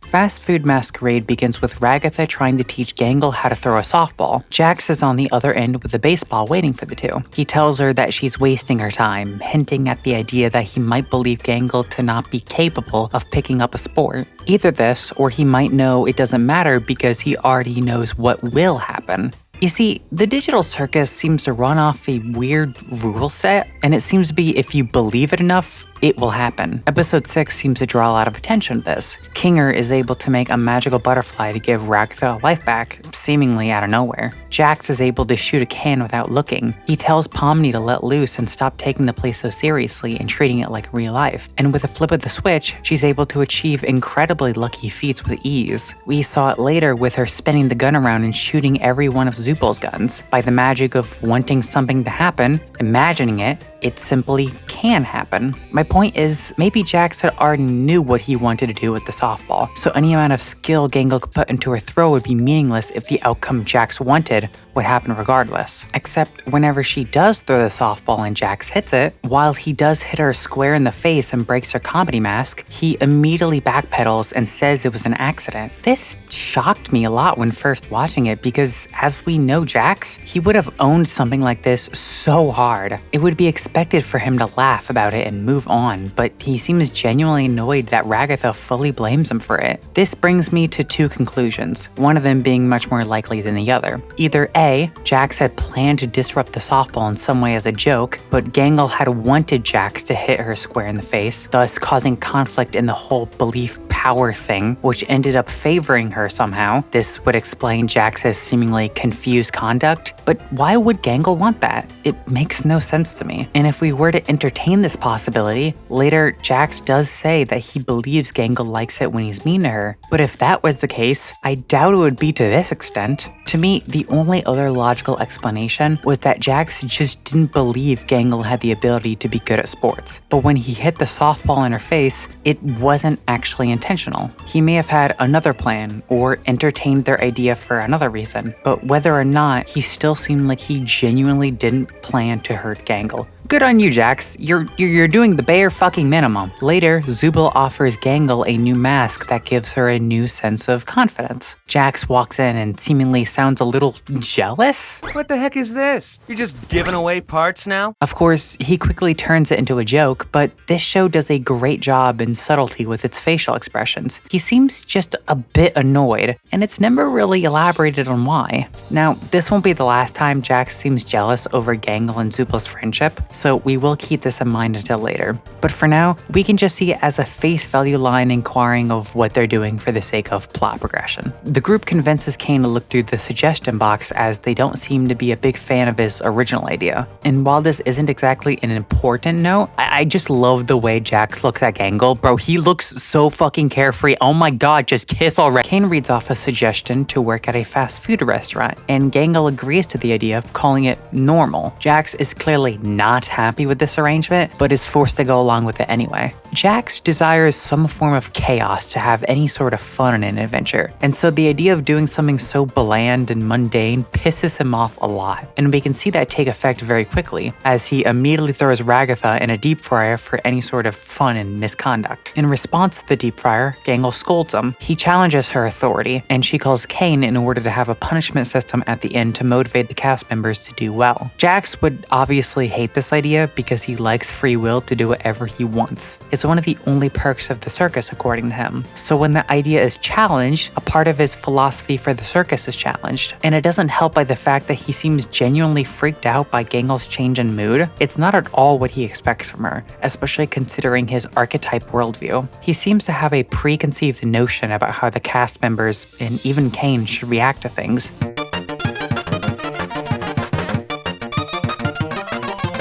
Pomni gets put on register duty, and one of her first customers is Orbsman, an NPC from a previous adventure. Jax comments about how he dislikes them, and Gangle scolds him about his behavior. He is still clearly very weirded out by her change of pace, and is most certainly getting annoyed. I like to imagine this is her way of getting back at him for all the torment and insults he threw at her for over several years, since she's been given power that he doesn't have. Again, it ties back into what I was talking about earlier, Gangle's desire for control. If she has the upper hand against Jax, she seems to have no problem using it. A part of it is probably her manic mask doing some of the talking, but I like to imagine it was definitely still how she was thinking regardless. But she just didn't have the confidence before the manic mask. Later, Gangle asks Jax to clean the bathroom and calls him Jaxy Boy in the process. Okay, yes, I thirst over this nickname. She gets upset when he's not taking his job seriously, and when he says that he likes her better when she's sad, she doesn't take it too well. This prompts her to send him to the employee reevaluation room. I can understand exactly why this would upset Gangle so much, even hearing it from Jax. Maybe hearing it from Jax actually hurt more. When you have something that seems to make you feel a bit more lively, that seems to also bother others, it only makes sense to feel hurt when being called out on that. Especially being told that you're more likable when you're unhappy. That has to hurt a lot. So instead of letting those emotions take control of her, she tries to take control of the situation and send Jax away. Speaking of which, the employee reevaluation room is fucking terrifying, bro. A screen in a dark room with a video that Gangle recorded at some point? It's never stated. This scene is great, as it is a perfect representation of Gangle finally having an upper hand against Jax. He's cornered, and it's up to Gangle what she feels like is sufficient training for him.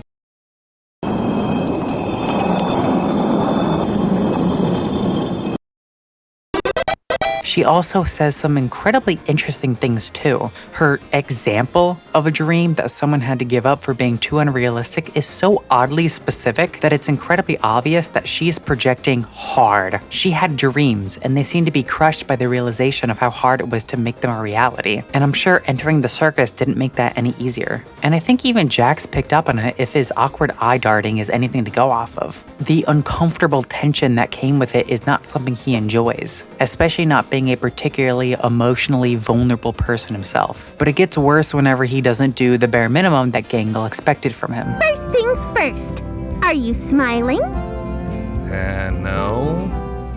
Why not? Wait. And funnily enough, Jax's first response is to not ask what she's doing, telling it to stop, or anything like that. He's more curious if he's being watched at all, which I think is a clear example of how much his own reputation means to him. He's more okay with being tortured or vulnerable if others don't see him, which again is a sentence that is hard to defend on YouTube without context, and even with context, it probably doesn't make it any better. When Jax finally leaves the reevaluation room, he's pissed by how little time has passed on the clock and goes to Gangle to fix it. She begins monologuing about being broken, and Jax seems like he expected it, but either looks angry or tired or uncomfortable or I don't know. It's really hard to tell what he's feeling from his expression. Knowing Jax, it would probably be anger, but considering what he just went through, it's a little hard to tell what his emotions would be right now. It ends up being a joke, but I personally like to imagine Jax wouldn't normally entertain her if he wasn't so mentally exhausted himself. But I just don't think he cares enough to stop her at this point. A bit later, Jax is having a short conversation with Pomni when Gangle calls upon him to do the dishes. He's incredibly annoyed by her attitude, but this time doesn't fight it. Normally, Jax would question her authority and make himself difficult, as seen from the beginning of the episode. But whatever happened in the employee reevaluation room definitely left him shaken up. And as a result, he doesn't have the mental fortitude to fight back against something as simple as doing dishes. This, I think, is a more real version of Jax. He's been put in a situation where there are consequences to his actions, and he's working at a realistic job. His personality feels more down to earth in this section. Actually, everyone does. This episode has the characters feeling a lot more grounded in a reality than the others. And I don't mean that to say that the other episodes' interactions are unrealistic. No, not at all. The characters' personalities match the setting and work wonders for what they're trying to do. I just think it's a bit more honest here because of the honest and normal adventure they have. And I think you can see that by everyone's dialogue. These make it sound like they're looking at it past the point of a one-shot adventure, and more so as their daily life. Why would Zubul care about Ragatha being driven home when there is no home to drive to? Because the adventure's gonna end anyway. It's just a minor thought, but I do think it ends up getting to Jax and Gangle too.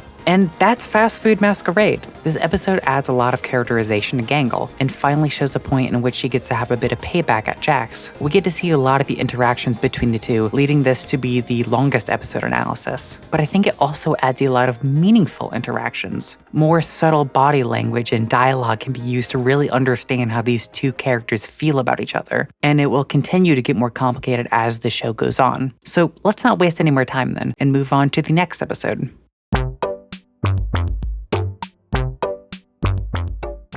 Episode 5, Untitled, shows the group going through a bunch of mini adventures they had requested in the suggestion box. Now, before anything, I want to say that this is my favorite episode. I am absolutely obsessed with everything involved here. It shows so much of the personality of all the characters in such subtle ways and just done everything perfectly. I have such a heavy bias towards Untitled, and hopefully that will show as I talk about it. So, let's talk about it. In the first adventure, Jax's Poach Everything adventure, he refers to Gangle as the Red Ribbon Rhinoceros and shoots her with a gun. He then runs up to her corpse and begins gnawing on her ribbons. Okay, freak. Even Zubul thinks it's crazy and votes to make him a vegan. I think he's just messing with Gangle in this adventure, but God, I think it would be so funny if there was more meaning to it. Jax try not to make everything about Gangle challenge. Gangle, you drive. Her and everyone else. Right, Gangle? I'm going to be hunting the critically endangered red ribbon rhinoceros. Do you think Gangle is actually capable of being happy? Oh, remember when you got high at McDonald's and told Gangle to kill herself? Oh, look, Gangle's up to bat.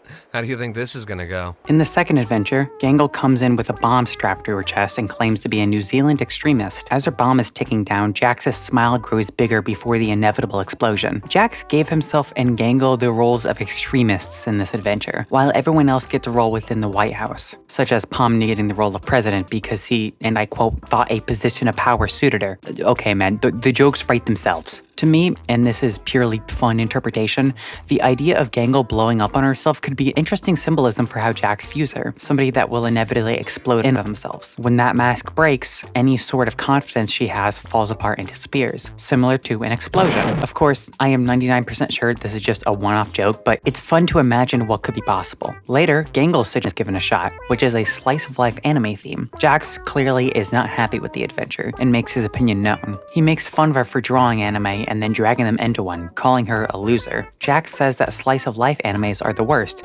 hinting that he potentially watches anime himself. Before anyone could question him on this, he begins to bring up a time in which Gangle had taken an anime figure and done something with it. Before he could even get a word out, Gangle gets flustered and agrees to end the adventure early. This entire sequence adds some interesting characterization to Jax and what exactly he knows. Perhaps the anime figure incident he talks about is different than the figurine incident that he talks about in episode 2, as he specifically mentioned telling Ragatha in that episode. But with how vague an anime figure is in this scene, it makes me think that perhaps they aren't related to Ragatha, just something that might be generally embarrassing for her. Again, it's kind of hard to tell. Furthermore, Jax soft confirming he used to watch anime is also pretty interesting. That's something that both of these characters could easily get along with and have discussions about, but Jax obviously prevents this connection. Do you think there's maybe a chance that Jax relates to a lot in Gangle's interests in some way, but unlike him, she's a lot more open about them, and as a result, he feels some level of jealousy at her openness that he maybe doesn't have? There's like a 98% chance that this is completely baseless, but I think it would go well with this pathetic nature that Gooseworx seems to point out a lot in him. During stargazing, Jax asks Pomni if she believes Gangle is physically capable of being happy. He says her comedy mask still breaks every single day, and questions if hanging out with Zubul will change that. When Ragatha retorts that she wants to be around somebody who isn't isn't mean to her. Jax says that she likes when he's mean to her?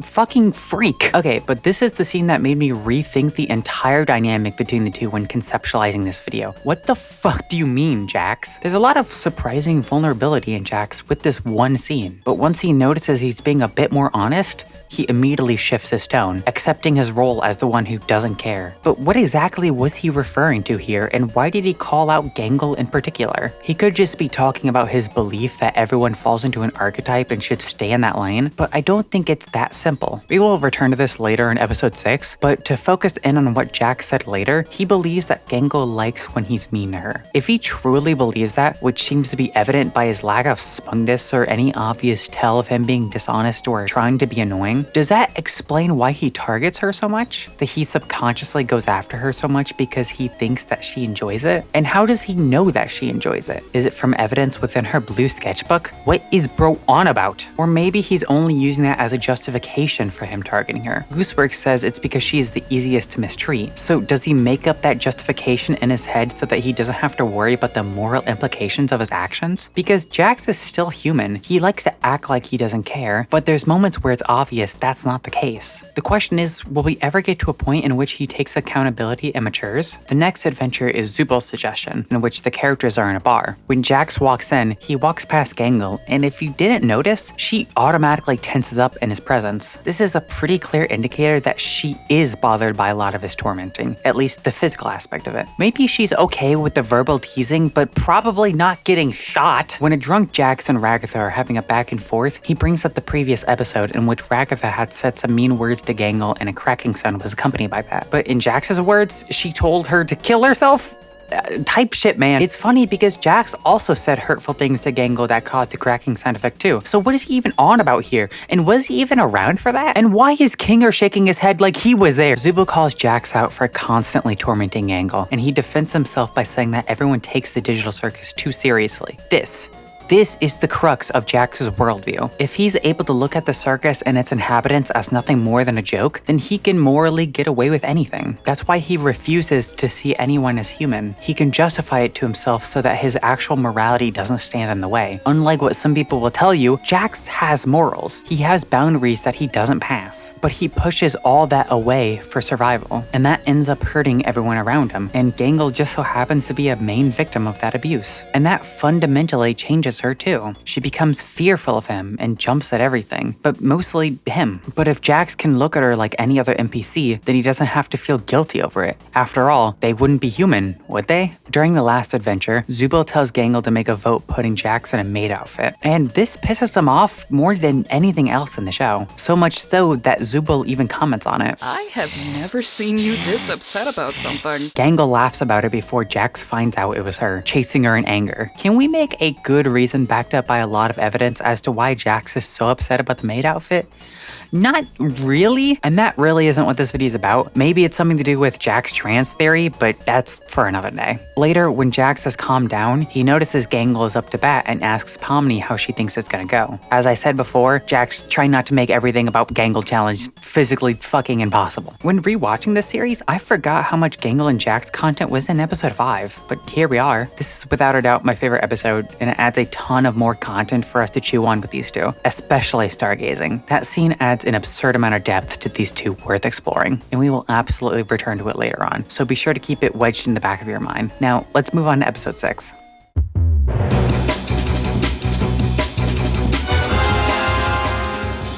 Episode 6, They All Get Guns, is the last episode we will be looking at in this video. While there are not a massive amount of examples of these two characters interacting or talking about each other, the ones we get are incredibly crucial to understanding their dynamic. And a lot of the threads I pulled on in the previous episodes, I will be finally putting in action on this one. After I finish this episode, I'll give an overview on everything I've discussed so far and go deeper into what make these characters click. And then finally talk about what I've tried to avoid as much as I could, the ship. I won't go into it long long, but I promise I will cover it, and after that, I can call it a day and end the video. So let's get into it. When the group is deciding their teams for Kane's in-house adventure, Jax walks up to Gangle, calling her Sadie, and then grabs her to join his team. She denies and says she's going to be on a team with Zubul. Jax takes her masks, insists, and mentions how they've been on the same team for every team adventure before. And before he could have his way, Zubul grabs her mask and walks off with Gangle. You can literally see on his face that he's genuinely upset by this. It screams jealousy to me, and this goes back to what I was mentioning earlier. Jax seems to notice Gangle hanging out with Zubul more, and I think it bothers him more than he likes to let on. He brings it up in stargazing, and then seems more upset about them spending time together now. Jax bullies Gangle, but it looks like he enjoys the attention that she gives. And whenever she starts spending time with someone else, giving that person attention, now it's suddenly a problem for him. A problem that seems to go past getting a chance to torment her. Because if it was as simple as that, why would he be curious about if she was genuinely capable of happiness? And what was that about them teaming up for every team adventure in the past? You could perhaps look at it as an opportunity for him to mess with her, but consider how he treats Pomni during their team up. It's almost like he's trying to get her to understand him and teach her things about how the circus works. Do you think it's possible that he tried a similar thing on Gangle? He looks more upset when rejected than he would from simply missing a chance for a prank or two. It feels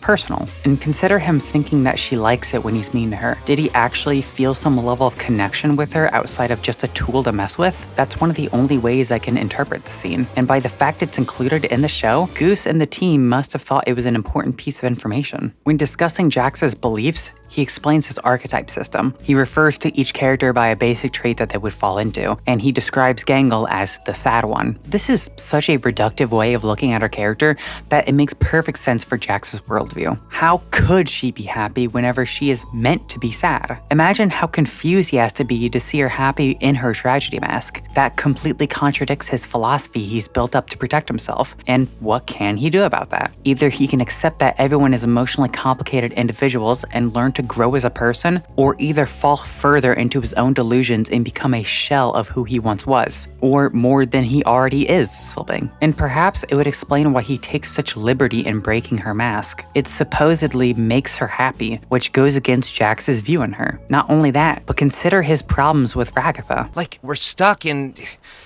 Why are you always pretending everything's always fine? Like, if you tell someone they're loved and appreciated every day, it just kind of loses all meaning. He feels like she's being fake and considers her nice gal persona to be nothing more than that, a persona. Looks like that oh-so-positive Ragatha charm is starting to wear off, huh? And if he has such a problem with someone being fake, what if he already was aware about Gangle's masks not truly dictating her emotions? And if that's the case, it would be more genuine to have her tragedy mask, which Jax constantly breaks her comedy mask, forcing her back into that state. It could be his own Jax asshole way of trying to make her more genuine. Hypothetically. Later, Gangle and Zubul sit down and have a one-on-one conversation. Gangle tells them about her fear of Jax being mad that she didn't team up with him. She continues about how he will probably want revenge and will make it painful. Zubul tells her that she's human and not his toy, but Gangle says that she doesn't feel like it. Genuinely, one of the most heartbreaking scenes in the entire show for me. This is the first time she's been as honest with her opinion on Jax in the entire show. She hasn't been this real about Jax dehumanizing her from his abuse. And her thinking of Jax whenever he's not even around is a textbook example of the line of thinking an abuse victim would have. It's depressing, and whatever intentions Jax had with his actions doesn't mean anything. The results are what they are, and now Gangle has to deal with the consequences of him whenever she shouldn't have to. But it is possible for her to recover and not have to fear him. I mean, we can literally see this in the preview of episode 7. She hits Jax's face on a watermelon as a joke, and she's seemingly amused by it. It's really cute and satisfying, and I think that change started from this conversation, continued with the Tommy gun fight, and was pushed further when opening up to Ragatha and Kinger, and I hope episode 7 pushes her further to recovery, along with holding Jax accountable for his actions. The last instance of these two is incredibly subtle and is probably just me looking way too deep into the show, but whenever Jax and Pomni are shooting at Zubul and Gangle in the tunnel, to me, it looks like all of Jax's bullets are aimed directly at Gangle. Now, this could be completely coincidental, and it probably is, but is he targeting her because she rejected his invitation, or more or less forcing to be on his team? It would make sense with his personality, so there's a chance I guess, but it's realistically a small observation that could be nothing. And that's episode 6. There wasn't a lot to go over, as it mostly focuses on the relationship between Jax and Pomni, but there is definitely a lot to talk about. And that's what I think is so interesting about being this far in the series. We can take even the smallest piece of information regarding these two and make 1,000 connections from the context we've been given. There are so many subtle hints about the history of all these characters and how it affected them in the past and how it affects them today. And as long as episode 7 doesn't release before I get this video out, this is as much context as we're given in the show currently. So with all that info dumping out of the way, let's take a real look at these two characters.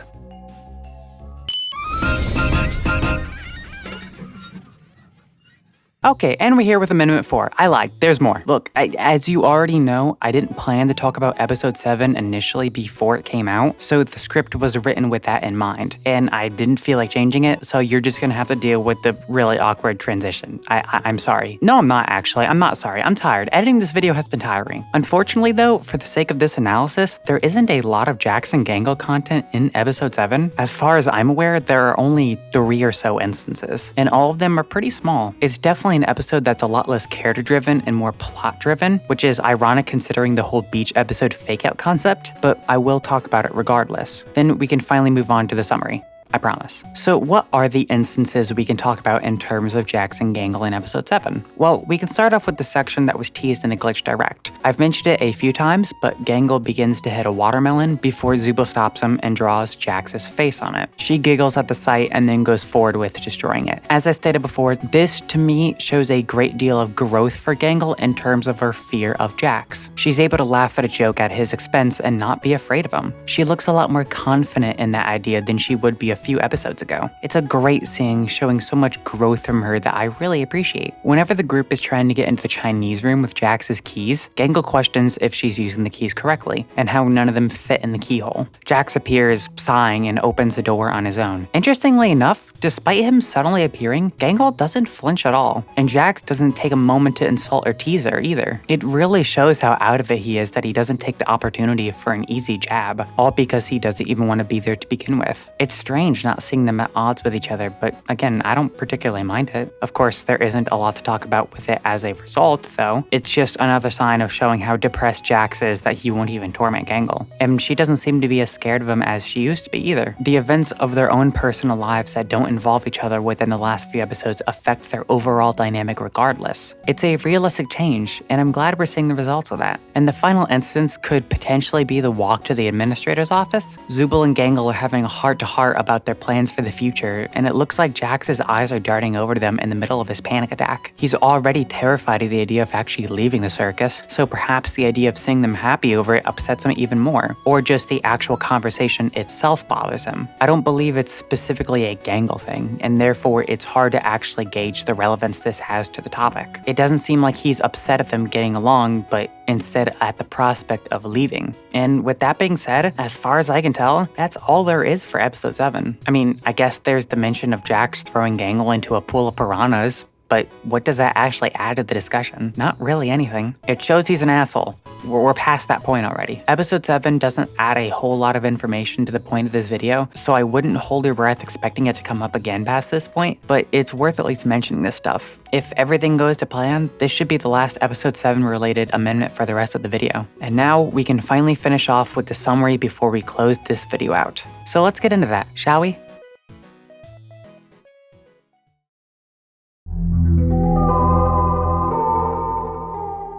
Jax had entered the circus at some point before Gangle, evident by the fact that he was the one who had named her. The name itself feels demeaning. To Gangle is to move ungraciously, and so the two possibilities as to why he did this according to my viewpoint of his character arc follow. If Gangle arrived before Ribbit Abstract, the name was nothing more than a silly joke. It wasn't serious, and maybe at the time she didn't take it seriously either. It's unsure as we've never seen this point in time of the circus. It was maybe their first bit of connection between the two, too, and that cemented how their dynamic would be in the future. Of course, this would end up being increasingly exaggerated in the future as Jax changes from Ribbit's future abstraction. But at that point, I'm getting ahead of myself. If Gangle arrived after Ribbit abstracted, he may have named her that as an intentional insult, a way to immediately point out to her that he's not one to be befriended. It would be his way of automatically distancing himself. If that was the case, it would be all Gangle knows of Jax. She would be completely unaware of Ribbit, how he was before they abstracted, and she also probably would have never witnessed abstraction herself. Goose confirmed that Ribbit abstracted right before Kaufmo, but that doesn't mean right before in a timeline sense. Perhaps Gangle was a sort of replacement for Ribbit, which upset Jax so much and caused him to be more cruel to her. But there's a problem with this theory. In the pilot, Zubul, when referring to abstraction, says that they thought Kinger would be next, implying that they've already been through at least one abstraction before, but the only possibility for that to happen would be Ribbit. And according to Goose, Zubul was the most recent arrival before Pomni, so for Zubul to be there during Ribbit's abstraction, so would Gangle. Unless I'm missing some crucial piece of information, the only likely of these two would be Gangle arriving before Ribbit abstracted. This would explain why Gangle would try so hard to connect with Jax with avoidable small talk. She might want to return to a time in which they were on good terms, a time in which his teasing was something she actually did enjoy, and maybe Jax was subconsciously missing those times too, hence the constant teaming up and the jealousy towards her new friendship with the one who is the most outspoken against Jax, Zubul. But again, I'm still getting ahead of myself. Let's step back to Ribbit and the effects of her abstraction. It's unclear how the other characters changed past that point, as the series doesn't seem to be focusing on it, but it's hinted at a few times that Jax wasn't always as much of a dickhead as he is now. And Ribbit, someone who was a close friend of his, abstracting seems to be the catalyst for his change. This looks like it also changed his relationship with Gangle. What may have been friendly teasing at some point turned much more harsh and into straight up abuse, something that she tries to get past with small talk, any sort of attempt to make a real connection with him again. Additionally, there seems to be some emphasis on the relationship, as even the favorite character award nominees make a comment about it. Of course, this can be seen as Jax taunting her when she should dislike him, but what about the possibility of him taunting her for what they once had? Maybe not a best friend, but someone he could consider to be close with. I mean, he seems to stay involved with her one way or another. What's stopping him from taking more time to try to team up with Ragatha or Zubul to mess with them? A part of it feels like an excuse to still get her attention, to still have some level of a fucked up kind of friendship. At least that's how Jax looks at it. Also, a lot of the dirt that Jax seems to have on Gangle, that being the figurine incident, the anime figure, and the blue sketchbook, all feel pretty personal. Maybe something that he had walked in on or had snuck in a room to snoop around. This could potentially be before or after Ribbit's abstraction. And if it was before, that would mean he knew embarrassing things about Gangle, but he only started using them as blackmail after Ribbit. And if not, it would most likely mean he was going out of his way to find embarrassing stuff as a way to control her to do what he wants. But what about Gangle? How does she view him? Well, if episode 6 is anything to go off of, it's not anything good. She's growing more scared of him as time goes on, to the point of fearing what he might do to her for simply rejecting to be on his team. She doesn't feel like a human, but more so as a toy for his own amusement. Her attempts to reach out grow farther and farther apart, until the point where she doesn't even try anymore. But it didn't seem like that in the earlier parts of the series. She could stand right next to him and not be too concerned. Maybe she still saw some hope in him, a desire for him to let her back in again. Actual emotional honesty, even if it may be clouded by some tough facade. However, as he gets crueler and crueler, any attempts to salvage a connection get fewer and farther between. The more cruel he gets, the more she is under the fire of it, and the more she loses control, which, if you remember from earlier, I defined as a big theme of Gangle's character. And if somebody is taking that away, are they not taking away a big defining part of who she is, stripping away a big part to dehumanize her, which, if you also recall, was a big part of what Jax did to justify his actions to himself. Do you see how these are starting to connect? And actually, if you think about it, Jax and Gangle are very similar in two aspects. One of them could be applied to most of the cast, while the other one feels more personal. The first one is that they both wear masks. One literally, and the other one figuratively. The difference between their masks compared to the rest of the cast is that that they're not only lying to others, but to themselves. Gangle fully believes that her comedy mask makes her feel better, even when it might not. This also goes for the manic mask. She thinks it's helping, while it's actively making her more bossy, and then she acknowledges some of the mental effects it has on her before returning to it the second she needs to make a public appearance. And only recently has she started to accept that her masks don't actually control her, and that she can be herself and be happy in spite of the tragedy mask. Jax gaslights himself into believing everyone, including himself, is just a cartoon character, so he embraces that role and uses it to justify his own actions so he doesn't have to think of the morality of it. He bullies others to push them away, so when one of them inevitably abstracts, he doesn't have to think about the mental load that it will have on him like Ribbit did. Or if he abstracts, they won't have to feel bad for it. But as we can see from the quick facial expression in episode 2, it doesn't always work the way he intends. But despite how hard Jax tries to convince himself to the contrary, he is still human. He still has empathy for others. It's why he has several boundaries that he wouldn't cross. He can't help but not taint any remaining humanity he has in him, because if he does, would it not make his entire self-destructive shield pointless? Would he not stop caring about everything in its entirety, which in turn would make him go mad, causing him to abstract? The self-destructive shield would literally be doing just that. In his attempts to protect himself, he would be causing his own downfall, so he has to hold on to some of his remaining humanity to remain alive. But what about the other similarity they have? Well, it's exactly what I've been talking about with Gangle for so long. They both want control. Just one of them seems to be much more thematically connected to the idea than the other. But we can see it throughout the whole show for it to reign true. I'm not going to go too in-depth about it for Gangle, as there is an entire section about it earlier, but she desires control over her emotions, in which her masks seem to go completely against that. And it seems like there is a correlation for her fear of Jax and her own control of emotions. The less afraid of him she is, the more she's able to be stable. The manic mask, the maid outfit, the Tommy gun, and the watermelon, she all seems to be genuinely happy for, and all of it she didn't look to be afraid of Jax. And this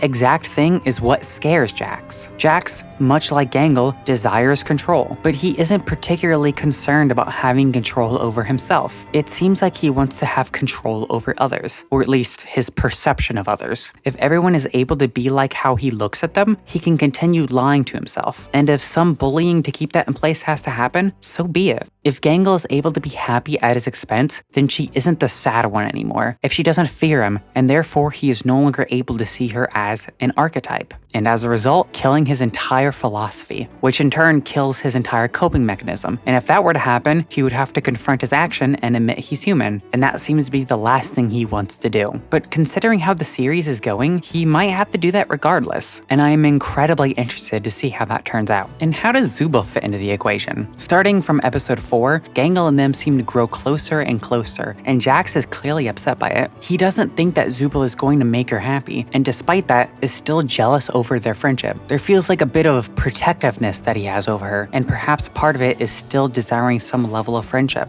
but also as a way to maintain that control. If she realizes there are better friends than him, then she might find happiness, and that would lead to the same cycle I mentioned earlier. And just as Jax feared, Gangle seems to be happier now, while he's getting worse. So by the point we currently are in the show, Gangle seems to be getting better, but will Jax? Well, whether or not he does so in canon, I think it would be fun to explore a world in which Jax tries to become a better person. What would he have to do to have a healthy friendship with Gangle? Because I can assure you that a few apologies would not be enough to mend everything between them. He's well past the point of a few oopsies. Jax majorly fucked up and hurt her bad, and he shouldn't be let off so easily because of that. First of all, he should acknowledge all the places in which he messed up. And of course, he should apologize. But considering they're stuck in the circus forever, he has a lot of time to show he's improved. He needs to treat her better and accept when he'll inevitably make more mistakes. Since these people are all the characters have in this world, they'd be more willing to accept his apology after a long time showing effort. Jax needs to give Gangle the space she needs to heal, and should accept if she's keeping him at an arm's length. If she decides to not forgive him, he has to be okay with that. Despite the fact that they all have nobody but each other, she is not obligated to forgive him. She owes him nothing. She's the victim. And just because Jax is traumatized and there are real reasons for the way he is, doesn't justify anything. However, I do think there is a world in which Gangle forgives Jax, which him putting in the effort to form a genuine friendship, I think they could be good friends. They seemingly have a few common interests, such as anime, and while their favorite genres don't seem to be the same, it's something that could bring them closer. Plus, Gangle seems to be somewhat social when she's happy, so they can make casual conversation and be relatively close. Of course, that is running off the idea that Jax realizes his errors, wants to improve, and puts in work to prove that. All of this is hypothetical, really. And with that being said, I don't really have much more to talk about.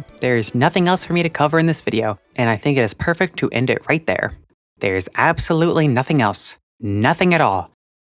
Nothing. Okay, fine, I'll talk about the fucking ship. I've intentionally avoided this for the most part because of how rabid this fandom can get about it, but I think it is important enough when discussing the dynamic between two characters in terms of the platonic relations, and I suppose the romantic implications. So how can we interpret Ribbon into the ideas I brought to the table and the ideas that the show brings? First of all, I've seen some people mention how Ribbon can only work if it's toxic, saying that these characters are too far gone to have a healthy relationship, and I can't disagree more.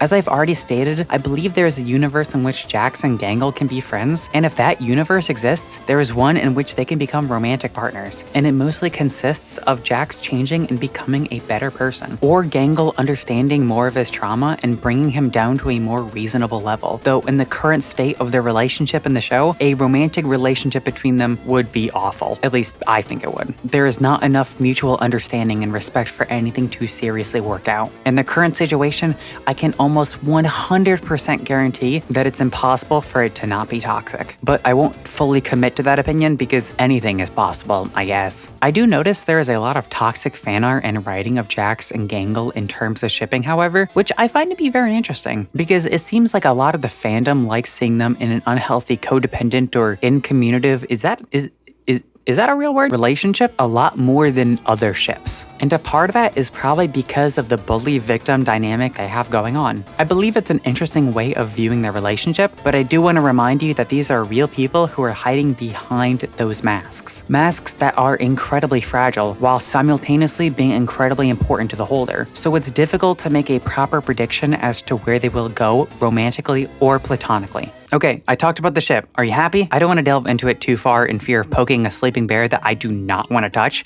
so that's all you get. Don't get me wrong, I love Ribbon. I read so much Ribbon fanfiction, you would not believe it. But I am terrified of talking too much about it. So you will have to deal with that, and only that, alright? This video is long enough as it is. I don't need another 6 pages dedicated to a fucking ship. There's so much more interesting information to talk about between Jax and Gangle that goes beyond romantic intent. I think it's funny to imagine Jax having a one-sided crush on her and bullying her like a grade school kid would do to a crush, but that's just speculation and a headcanon at the end of the day, which admittedly is most of this video, but you get the point. Hopefully. Do you think Jax is gonna be mad that I didn't team up with him? Oh, remember when you got high at McDonald's and told Gangle to kill herself? No, that was funny. What the heck? Who did this? You! Do you think Gangle is actually capable of being happy? I just wish that... How are you supposed to like the part of yourself that just makes you worse than everyone else?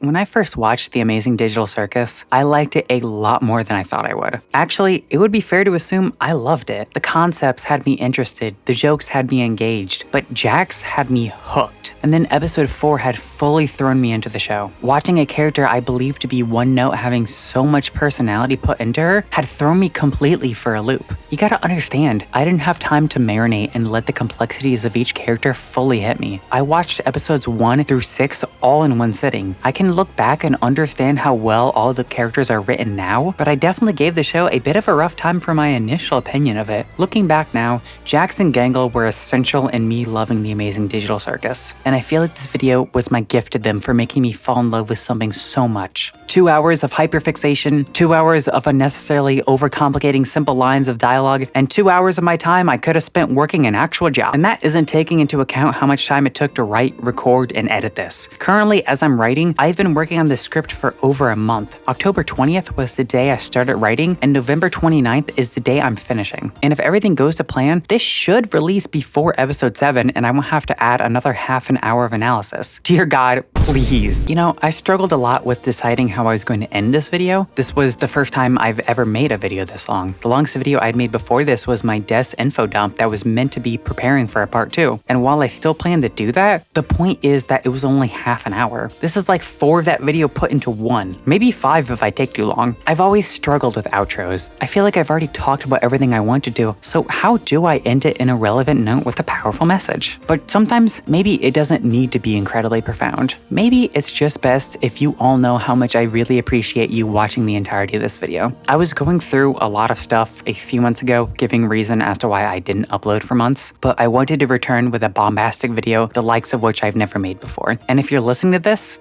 that means I completed it. And I also want to give a big shout out to my friend Bling Benzie. Without him, this video would not have been possible because he did a lot of the editing for the audio. So his YouTube channel and his Instagram, I think, is in the description. Everyone say thank you, Bling Benzie. Making a video like this was always one of my biggest goals in content creation. I wanted so badly to make a video essay really showing how much I love to rant and overanalyze the smallest things. And this was the result of that. I might post some behind the scenes stuff on my Twitter account about it, so you can go follow me there if you're interested in that kind of thing. But until then, I don't really have much else to add. I'm gonna try to be more active, and I hope any returning viewers can forgive me for my lack of content. I have some plans for upcoming videos, like the part 2 of the desk video, a Ragatha character analysis, and a video talking about Hazbin Hotel, and my, to put it simply, not so positive thoughts about the show. Of course, I'm trying to shy away from making videos that are too negative, as I think we have too much bad energy and drama around YouTube as it is, and I don't want to contribute too much to that, but I have a lot of strong opinions about Hazbin that I can't contain. I need to talk about it eventually, but that will be saved for another day. So with all that being said, I have nothing else to add to this video. I hope I can see you all again soon. Bye bye for now.